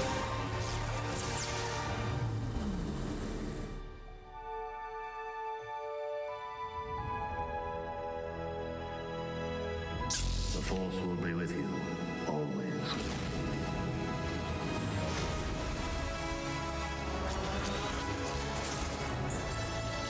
Oh, is it working? No, it's not working. I can get the page to load a bunch, but I've tried submitting the request multiple times. I am not positive. Let me check my email. Have I been signing up for it? No. Okay. Oh, this game looks sick. Ish. Ish.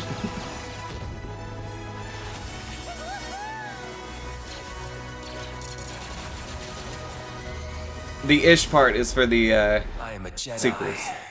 like my father before me. So be it, Jedi.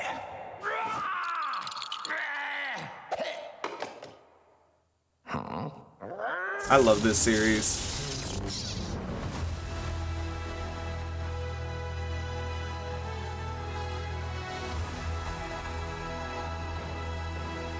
Yeah, I feel that. But man, I love this. It is. It's like Man, Lego Star sometimes Wars they is so miss, fun but playing a the lot of next times gen they as hit. well. All right, we'll be right back with more world premieres from huge new games like Ratchet & Clank, Rift Apart, Medal of Honor, Above and Beyond, and Destiny 2. But before that, here's a look at a game that is launching tonight on Nintendo Switch and Steam. It's called Struggling from Frontier, a fun physics-based platformer where up to 2 players I feel like this is control gonna be our lame. fleshy hero. Check this out. And I don't know why, I this kind of get the vibe.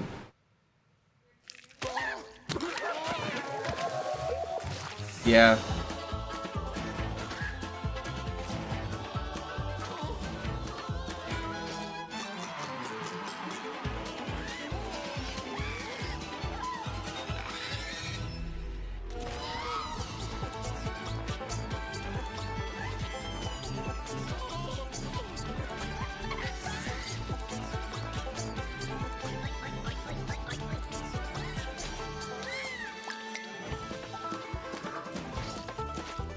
It is. It is definitely odd. That is the best way to word it.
Did I finally sign up for the beta successfully? Yes! I've done it!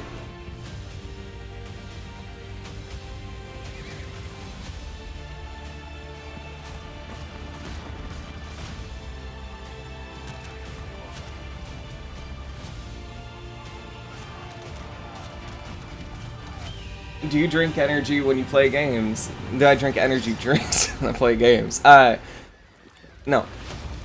I just don't... There's one energy drink that I really liked, and I can't buy it around here. It's called Balls. And, it's good.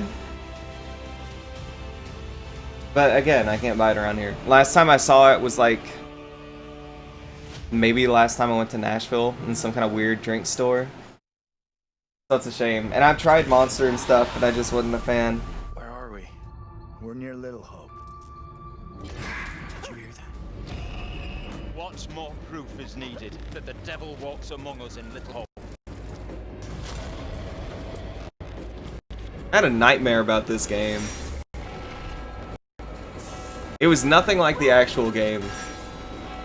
But then again, I don't know anything about the actual game.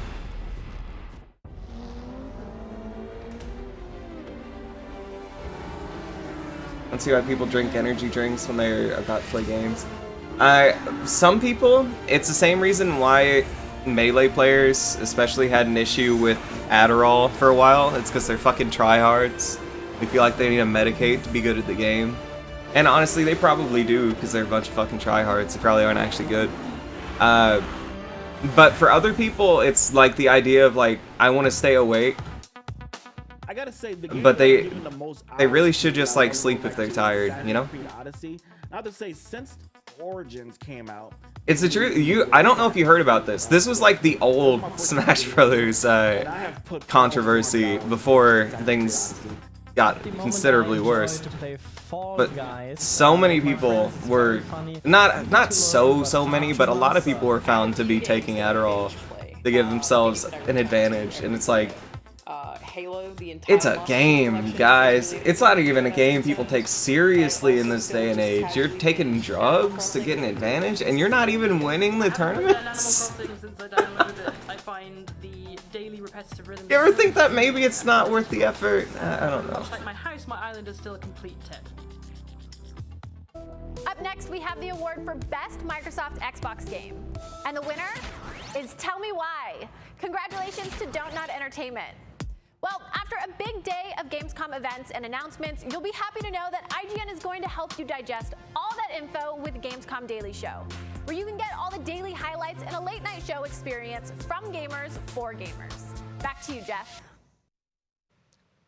Thank you very much, Sid. And by the way, congratulations to Don't Nod for Tell Me Why, a really important game that is out now that you can play on Xbox. Yeah, Xbox and Game Ball's energy drink is good because it tastes like a soda. And I only drink it because it's a good drink. And I also have not had it in like years because I can't find it around here. But it's probably a good thing. Time as ever to remember. The caffeine doesn't really affect me unless I drink a whole hell of a lot of it too. Community, there are millions of people so watching it really is just a losing effort. Because we love games and we know that games are good in the world and can bring us together. And I think we've all felt that in 2020. So I think that's really important to remember amongst all the games and trailers. All right, well, one game. Yeah, that's true. A lot of people use coffee for that too.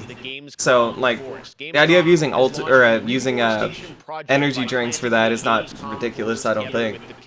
It's just preference at that point. It's all just caffeine, right? So let's plant a forest together. All right, well, now we're going to move on I'm sorry. to another game, and this one was announced back in I was May. completely not paying Forest is a attention. What's he talking dark space about? combat shooter where players take control of Nara on a quest to destroy the dark cult that created her, featuring rich, ray-traced 4K 60 FPS environments on next-gen hardware. Here is the first look at gameplay from Chorus. What? Did you say Corks?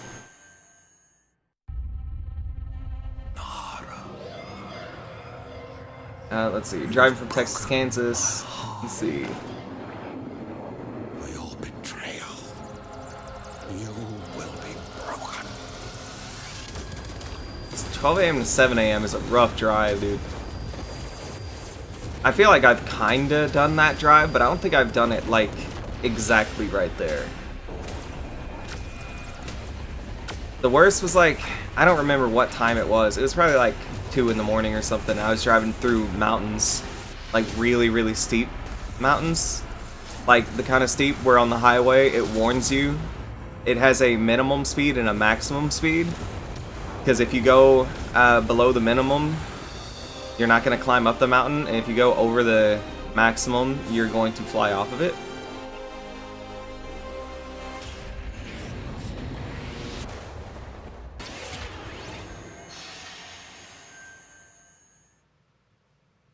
How many crowns have you won? If one game has defined Is it time? the summer of 2020, How many crowns have I won? Like 30, I think. I don't know, because they don't have a running counter, which you think they would, but they don't. And putting a much-needed smile on everyone's face. Fall Guys, I think, represents our industry at its absolute best. I wouldn't go that far. Fall Guys experience will evolve with season 2. I would say it represents our industry at its absolute good. It's, you know, I wouldn't say best, but like it's good. Get ready, I think the internet solid 8 out of is 10 about to game. freak out. Here it is, Fall Guys season 2. Season 2. How many seasons that put us at? I'm the lead game designer on 2? Ultimate Knockout, and I just want to really say thank you to everyone who's been playing and enjoying the game so far. As a team, we've been looking at all the fan arts, the memes. Fall Guys is fun. It is. I don't know why it's taken off as much as it has, but it's a fun game. If they add private matches, this game is going to go from being an 8 out of 10 to a 9 out of 10, dude.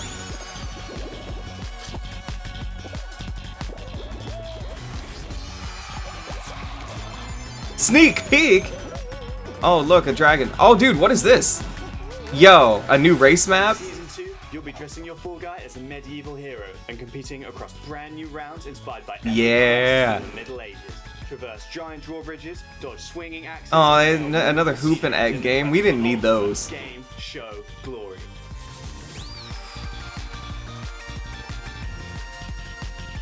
Yeah, a couple of these look sick.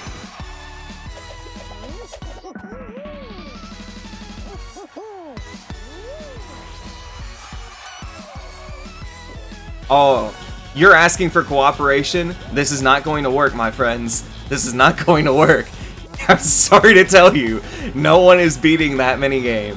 Nobody. They'll be stuck there for years. Someone is gonna grab that platform and run away with it, and that person is me. Fall Guys Season 2, we're still adding the finishing touches to development, but if you want to stay up to date, then at Fall Guys Game on Twitter is where you want to be.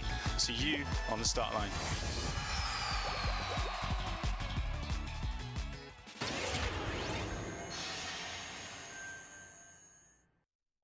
My father No has private power matches in the though. palm of his hand, Still an 8 out of 10 at best game. and he's afraid to close his fist. Hey, I got my confirmation email for Override 2. I'm officially signed up for the beta on Steam.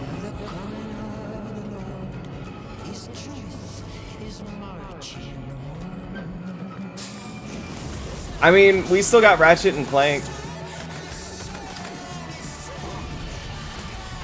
But yeah, Fall Guys was the big thing. Liberty's got more brains and cunning than both. I'm really disappointed that they have another version of the egg thing and another version of the hoop thing.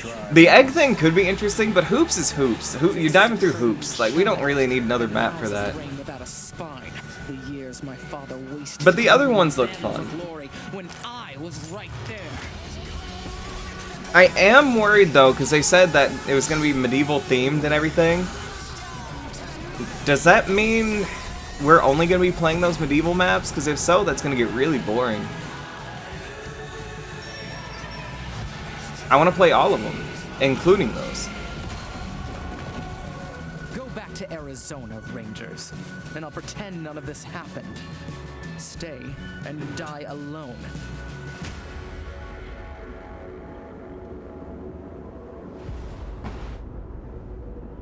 Wasteland 3? Did you say Override 2 beta? Hold on a second. Appreciation for gaming at this time because my appreciation. Nah, I was gonna re-sign up, but I want to go through that again. Com certeza, jogos multiplayer preenchem completamente a conexão social que eu preciso ter com outras pessoas nesses tempos de isolamento. E é o mais próximo que a gente pode ter de experiências reais com pessoas que estão longe da gente. You get to travel all over the world in games, which is something I've always taken for granted. At the moment I'm playing Ghost of Tsushima and, you know, I kind of prefer it to the real Japan just because I've heard that in real life, they don't let you run around with katanas.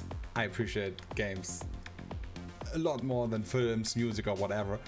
And it's just fine for me to have the time to play with friends or even with my family to have a lot of fun. I've been mostly at home with small children and gaming is the only thing that I get to do for myself anymore. I find it's not only an escape, it's also a way to challenge my brain. Gaming is becoming clearly more important for a lot of people. Man, they should have invited me to do this. Play is a natural instinct, and from Animal Crossing to The Last of Us Part 2. I will talk about how much I enjoy playing video games. I would say that they're fun. I would say that they're digital. What else can you say? What else can you say really about video games? Hey everyone, I'm Vince Sampella, head of Respawn Entertainment. When we set out to create Medal of Honor Above and Beyond, we knew we wanted to bring the series back to its roots. The Medal of Honor franchise is known Wait, for its hold on a second. You're gonna bring Medal of Honor back to its roots in VR? It's a series that is grounded in history, which tells emotionally authentic stories. Peter Hirschman, who directed the original Medal of Honor in 1999, is back at the helm of this project. Remember those classic Medal of Honor games for the PlayStation 1 or 2 where you put on your VR goggles and go have a good time in a war? Completely new experience in VR. The team is creating a riveting and emotional journey through World War II like you've never seen or played. It weaves in the personal stories of the veterans and survivors of the war through powerful interviews that help set the stage for what players will experience. It's more than just a game. And we could not be more excited to show the world the next look at Medal of Honor Above and Beyond and the game's action-packed story. Let's take a look. Do we have to?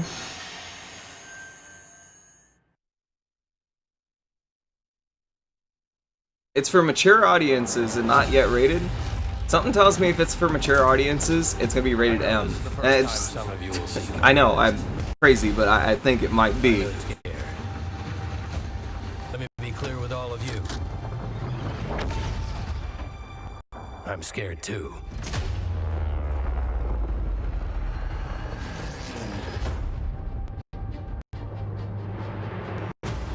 Welcome to France, gentlemen. I lead the local resistance cell. Something big is happening inside Gestapo headquarters, and we don't know what it is. We're gonna have to improvise here.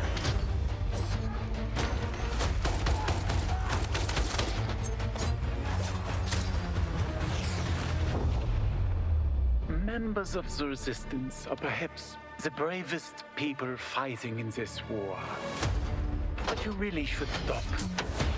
There is no future in it. Sorry to interrupt, Lieutenant. VR would be so fun if it wasn't such a big pain in the ass to put on and set up. Be a wild ride, but we'll get you there. Jet fighters, brace yourselves.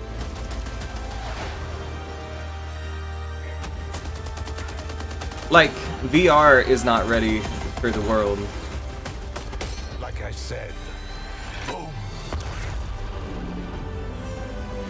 That too. There's some people who are just never gonna be able to play VR. I'm willing to sacrifice. Unless it's like flawless, right? It has to be absolutely flawless. Like 1-to-1. Somehow this motley crew has been tasked with saving civilization.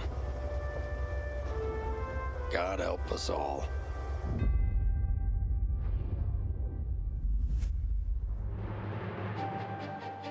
Yo, don't buy Oculus, it blows.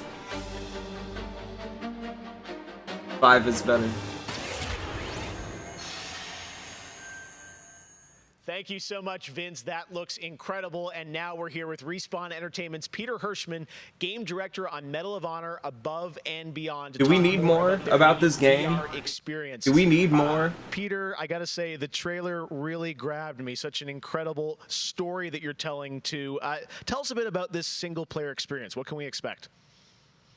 Well, Jeff, thank you for having us on the show. I'm representing a whole team back at Respawn that's been working really hard on this, and it's so exciting to premiere the trailer with you. Metal going back. Yeah, they do, right?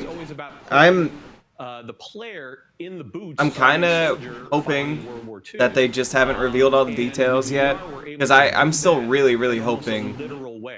It's the most immersive experience. I'm hoping for custom games, because I like playing against randoms, winning crowns and stuff is fun, but I would love to get a group of people together and just mess around in some of these game modes. It would be fun. Like bring a group of 4 in and just see who can win in Hexagon or something. You name it, they did it. Totally calling the night outfit? Which one? There were like 5 of them. But during World War II, they sent operatives all over Europe, deep behind enemy lines, and that allows us to tell a story where you get to go to these places and locations and participate in events that really helped shape the outcome of the war.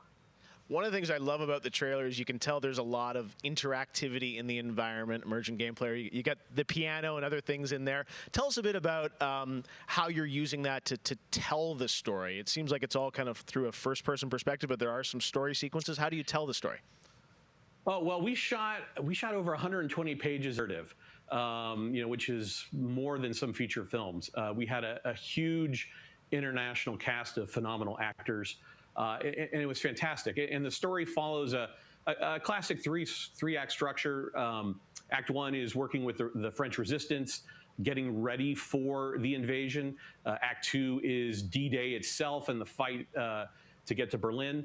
And then the third act is dealing with the Nazi secret weapon program, which involved things like the 262 jet and the V2 rocket and things that could have really turned the tide of the war if we hadn't stopped them. So you get to go on this journey, this story, and the story is shot all from your perspective because it's VR. Your head is the camera. We don't have cutscenes. We don't have edits. Everything revolves around your perspective. So you experience this story completely in first person as if you are there. So it creates a much more intimate and emotional connection with the characters and the things going on around you. It was an incredible way to shoot. One of our animators stood in for the player throughout. I think I 3 weeks that passed out for a second there. Are they still talking about Medal of Honor? Are always reacting and talking to you directly, and in VR, it's such a powerful thing. It's all about building that emotional connection, and it just makes the experience all the more authentic. Well, you and Vince, I know this series is really close to your hearts, and when I saw the trailer, I'm like, wow, there's so much there to experience. It looks really rich and detailed, obviously authentic as well. Yeah. Paying tribute to everyone Medal of Honor, right? Was involved in the war. I wanted to ask you also about multiplayer, which is something that Respawn is really known for, and you've got a great single player experience, but I hear you might also be doing MP too? Oh, well, yeah. I mean, the thing about VR is that, I've spent we've known each other a long time. You so much of your career trying to map natural human movements to a controller, and just figuring out things like making duck feel good. And one of the hardest ones is leaning. And in VR, you know how you duck? You just duck. And how you lean in VR, you just lean. And so the ability to lean around a corner, just kind of peek around the corner and see where the bad guy is just, it heightens the tension so much. I understand. It makes it feel all the more real. And when you put that so incredibly real, dude. It just raises it to a whole nother level. So we are shipping, in addition to the campaign, we are shipping a full suite of VR modes, including a few that you can only do in VR. And we're really excited about. I'm sorry, you're saying some of the VR modes I can only do in VR? Wow, well, definitely a full-blown VR experience. I gotta say, I'm really excited to put I would have never guessed. try this, and it's I would have never thought that I could have only done VR modes in VR. That is the craziest thing. Fasten your seatbelts. We are so excited to bring. You gonna send me a bunch of piano sheet music I can only play on a piano? Passion project for Vince and I and everyone at Respawn.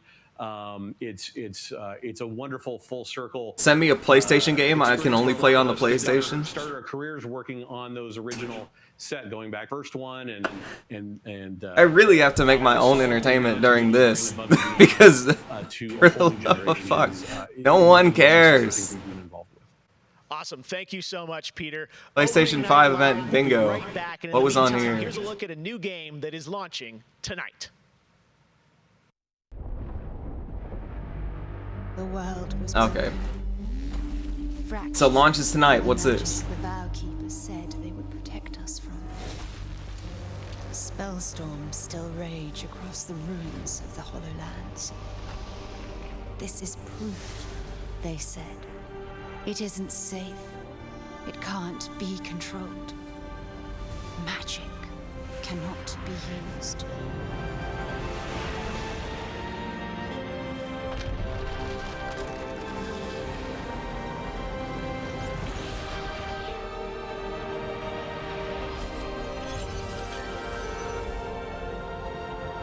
This is a multiplayer game?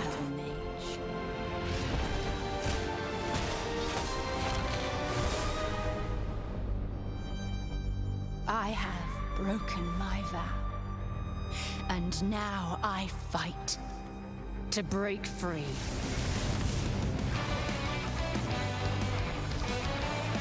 What is this song?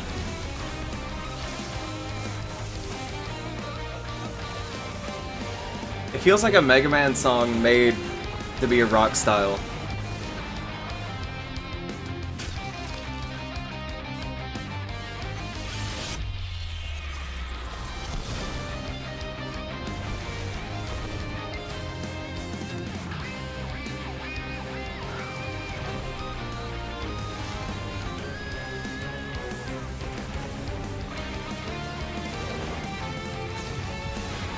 Okay, Show me gameplay. This looks interesting. Yeah, exactly, right?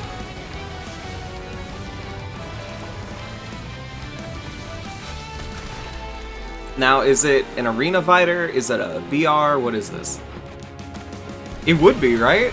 This is not a bad song.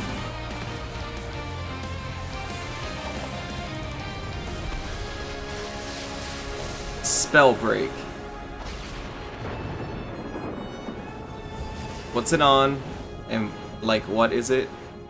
I'm sorry, didn't you say releasing today?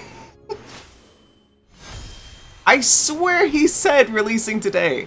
I might be crazy. I might be crazy, but I think he said releasing today.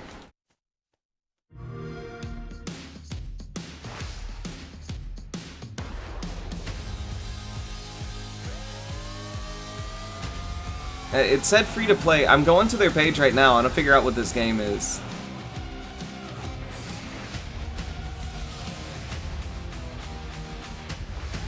Take fight to rivals, 6 different classes.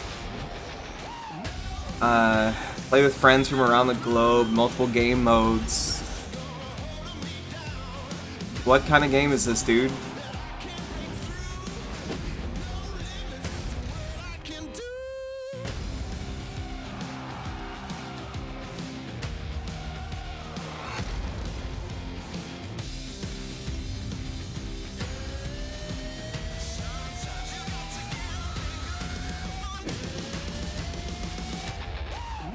I'll be interested in Spellbreak when it comes out, I guess. But, like, Avengers comes out at the same time, so... I don't know. I'm gonna be doing Avengers first.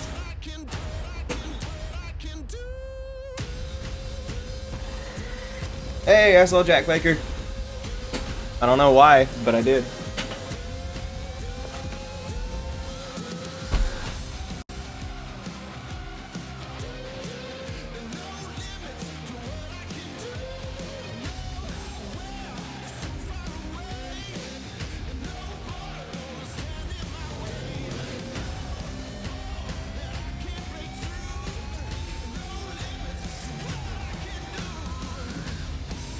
So far,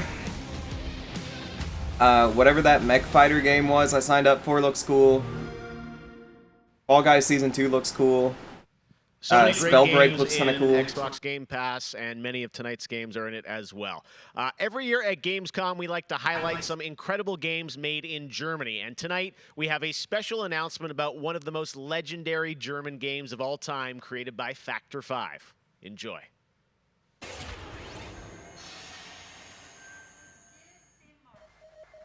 最初タリカンの音楽を聴いた時に曲が素晴らしいだけじゃなくてアミガのサウンドそのものも素晴らしいと思いましたね。日本じゃ本当に聴いたことがなかった音楽でした。Factor 5 was so far ahead of the curve, and each of their games pushed game Did it? technology as far I don't as know. possible. I'd say they're one of the greatest indie developers of all time. サウンドはすごいわ、グラフィックは綺麗だわ、ゲームプレイも滑らかで満足いくものだわで本当にすごかった。今回タリカンのコレクションが出るってことをとても嬉しく思っているし、これはまた当時みたいにみんなに見せて歩きたいなと思っています。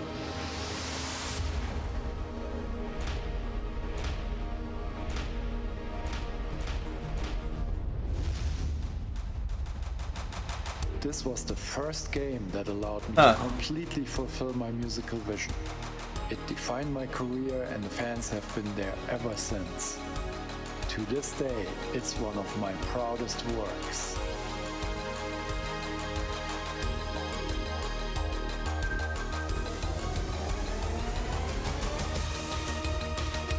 I have never heard of this game before in my life.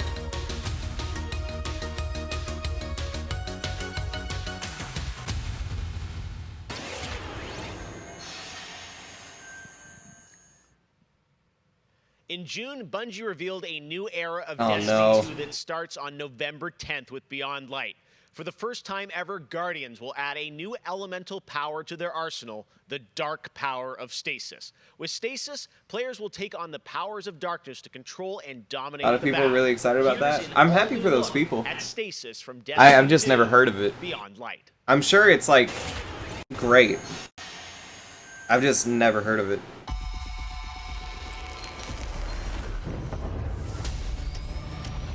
The floodgates are open. The darkness is here. As you step away from the light, we need only look inward. Focus your power. Let it grow. Our fight is far from over. I don't know who is still playing Destiny. Like, if you are, more power to you. But like, to anyone who's playing this, I really don't get why it's lasted this long for them.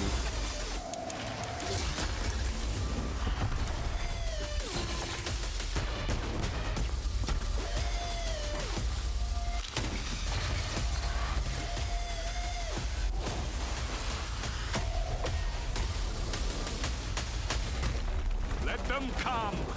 This is their fate. One after another.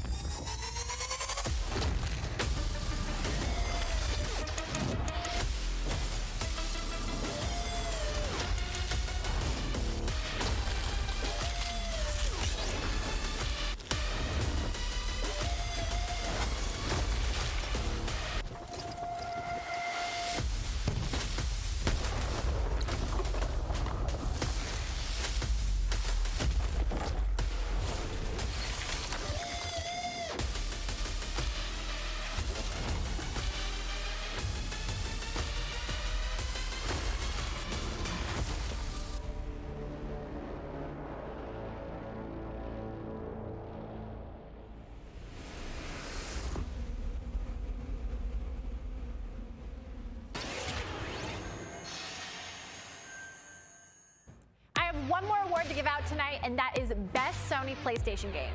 So, without further ado, the winner is Cyberpunk 2077.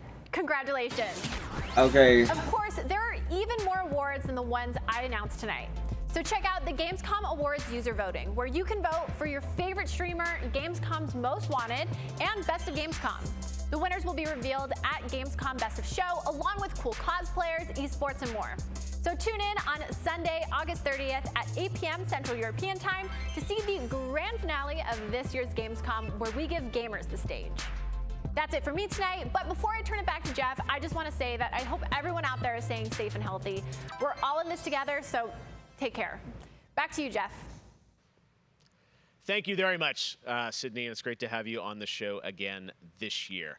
All right, well, a lot of people have been wondering, what will the next generation of gaming feel like? How will it be different? What is that generational difference? Well, back in June, we saw the announcement of Ratchet & Clank Rift Apart from Insomniac Games, a title which uses the power of PlayStation 5, the SSD hard drive, and the DualSense controller to create an experience that Insomniac says is only possible on brand new hardware. Well, now it's time for you to decide if you see the difference. Here's an extended, uninterrupted demo of live PlayStation 5 gameplay of Ratchet & Clank Rift Apart. Enjoy.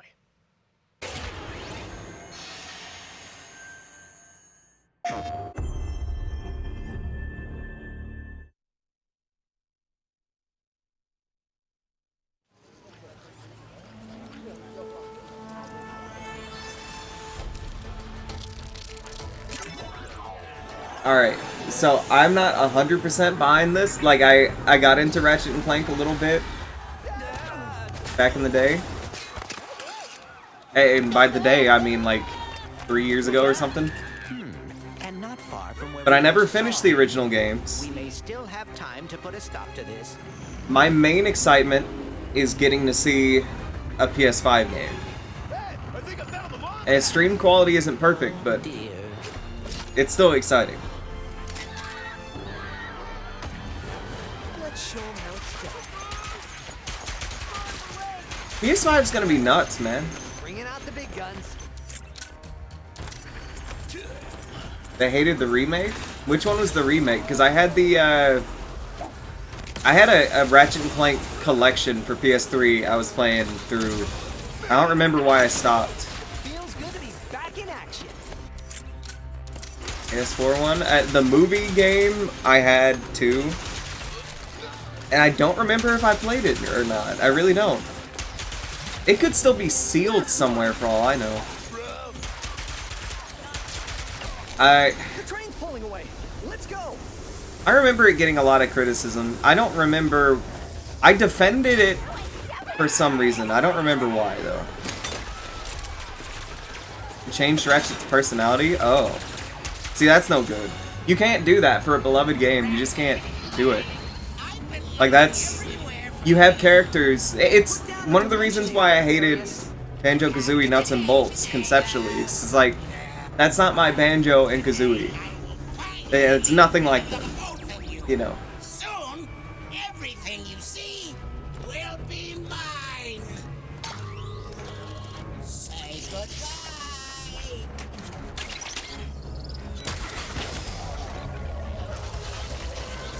What did you?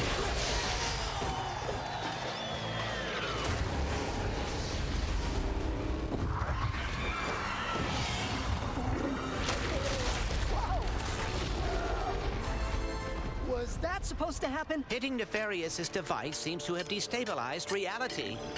The bridge is shot. There has to be another way across. The rifts appeared to react to your device. Try pointing it at one of them.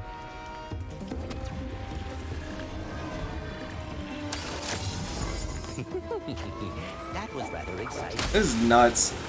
Dude, this is just another example of how Portal innovated video games.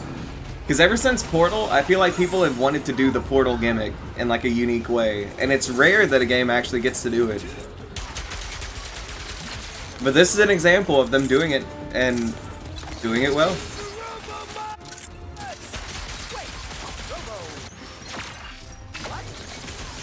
Leveling up the gun, that's interesting.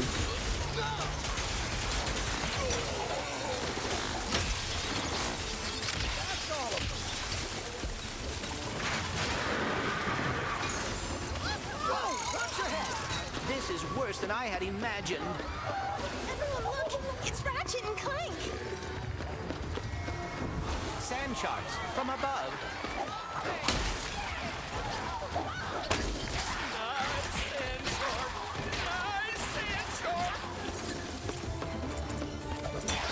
My heroes!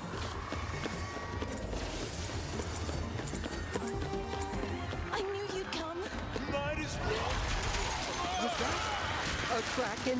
Or at least a very large octopus.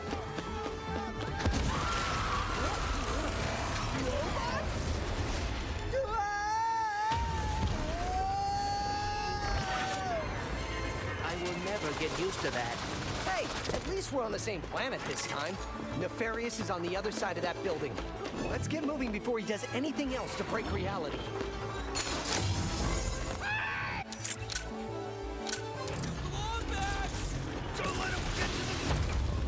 Did Dr. Nefarious really resurface after all these just to try and take over the universe again?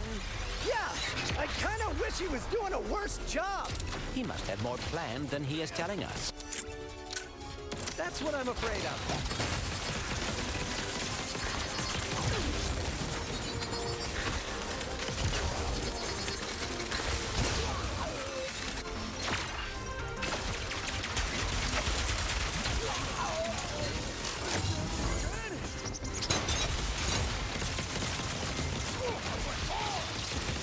Can't wait to see what's new.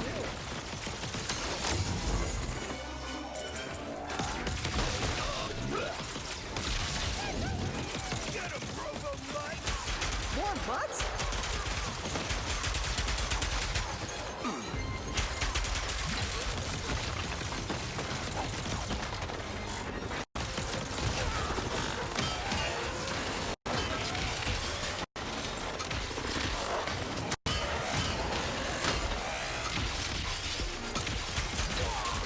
That's all of them. We have to get the Dimensionator away from Nefarious. Oh, no, not right now. Whoa! The dimensions are weakening considerably.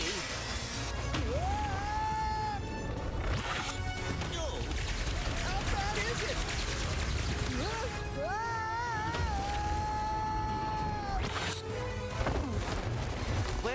certainly not good. Right. Where are we? Beats me.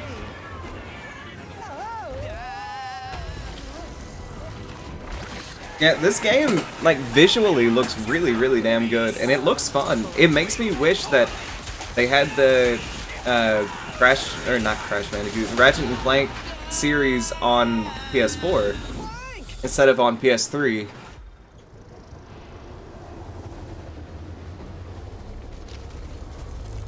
So I would definitely want to play through them all. Ratchet. We are too late. Ratchet? Who?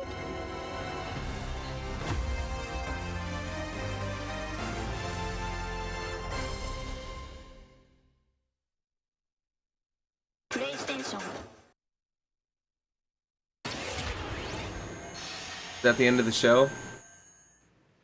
There you have it, Ratchet and Clank ripped apart, and now I am joined by Marcus Smith and Mike Daly from Insomniac Games. Guys, it was so great to see that long, uninterrupted demo of Ripped Apart, and I have so many questions. It's amazing to see what you're doing with the power of PS5 and the SSD. Let me ask you first, Marcus, what are you able to do with Rift Apart that you haven't been able to do before in a Ratchet game because of the power of PS5? I mean, first and foremost, it's just pure horsepower. Enables us to fill our worlds with the kind of density and life that we've never been able to do before.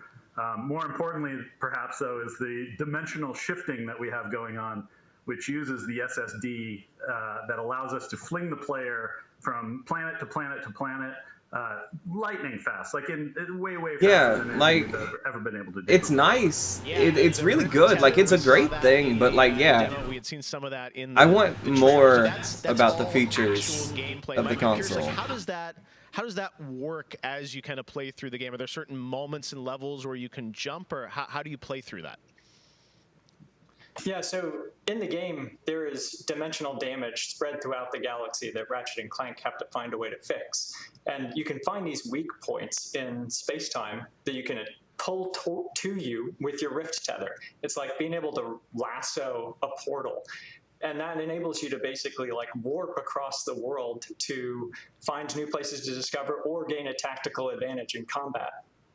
Wow, yeah, I got to say, like, when you see that and you imagine the jumping from multiple worlds, at instantaneously almost, and it sounds like there's no load screens throughout the entire game.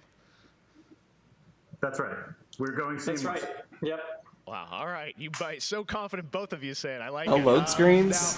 Now, let me ask you. That's gonna be weird. That's something that is a big part of PS5. Probably good, right? But like, it's gonna be weird. With the adaptive triggers and the haptics. Load screens kind of give you a breath, you know. But then again, I guess cutscenes might too.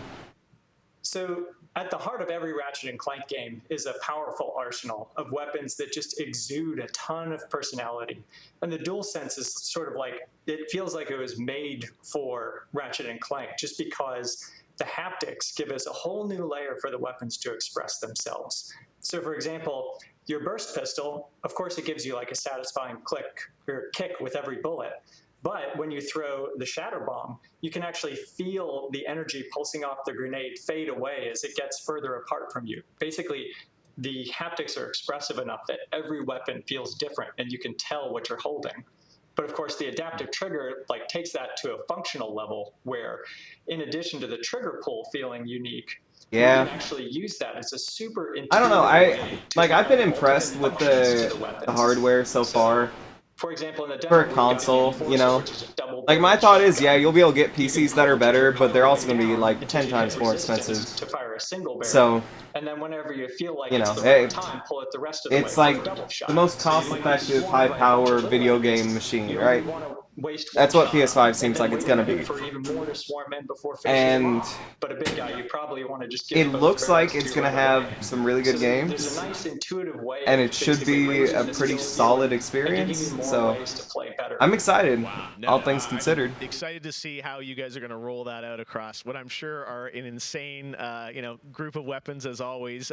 Plot-wise, Marcus, tell us a bit about this game. I think some fans have wondered, But I will reiterate that I want more PS5 PS5 Tell us in the Ratchet details. universe Like, where I want to this know software-wise what they're This changing. is an extension of Ratchet and Clank Into the Nexus, the 2013 game, but it's a standalone adventure. So it's one that even if you've never played a Ratchet and Clank game, you can get into it and you'll understand it and you'll enjoy it. For hardcore fans, we have a lot of nods. You're gonna see a lot of. Mainly, I want to know, like, with the PS5. First of all, I want confirmation share plays even still there. If it's not, that is a huge loss. That is a massive loss. I have used share play so many times. I also want to know if Share Factory is still there. I guess I'm curious, like, how often you use that technique for gameplay. They said it's a sequel to another game. What do they mean? So the Rift tether has created these anomalies all throughout the galaxy. You'll encounter those pretty often. There's even a few more types of dimensional damage you'll encounter. Oh, well, yeah, I figured it wasn't a sequel to that. It's probably a sequel to Ratchet and Clank 3, or whatever the last real one was. Dr. Nefarious in the demo. So that's a good thing. I'm glad there's confirmation on that. That's what I had figured, but I guess they hadn't specified yet. Dimensional damage really tears wide open. Well, I gotta say, it looks incredible. And then at the end, But, we got another tease. Of, yeah, the thing that made PS4 for me, in a lot of ways, like the addition of party chat, great, but like being able to save clips and stuff, I hope that's still there. I can't imagine it wouldn't be. Share play needs to still be there because that's a fantastic feature and it would be a huge loss. Share Factory would be great because that allows me to edit clips better, and that it would be awesome to see an upgrade to that. All right, well, and if they could add anything, that would be cool. I don't know, because like back in the day, if you asked me something, I'd say I don't know, and then when they said Fall Guys, it looks really exciting. Before we go, though, I think everyone around the world wants to know when we're going to get to play this game. Anything you can share with us on where you're at in development right now? Yeah. Mike? Did I say Fall Guys? I don't know. I'm so fucking is coming out in the PS5 launch jumbled window. right now. I'm reading so many different things at A once. specific release date yet, so stay tuned for that. I don't even remember what my point was. Either way, hopefully we get more PS5 info soon. Maybe September. We're running out of time. It has to be September, right? We're so excited about what you guys are doing across PlayStation, and the game looks incredible. So thank you so much for all you've done, and we look forward to seeing more of Rift Apart soon. Thanks, Jeff. Take care. All right, Marcus and Mike from Insomniac, thanks for showing us that first look at Ratchet & Clank for PlayStation 5. And that's going to do it for Opening Night Live. Thank you so much for watching from around the world, and make sure to stay tuned all weekend for more live Gamescom coverage at Gamescom.global. As for us, we'll see you later this year for the Game Awards 2020. Our team is hard at work. Honestly, I think my guess is they just don't want to be outdone by the other. We'll see you then. Good night. So, as far as features, I don't know. They might be like holding those back so they have more to reveal when they reveal the price or something. I don't know.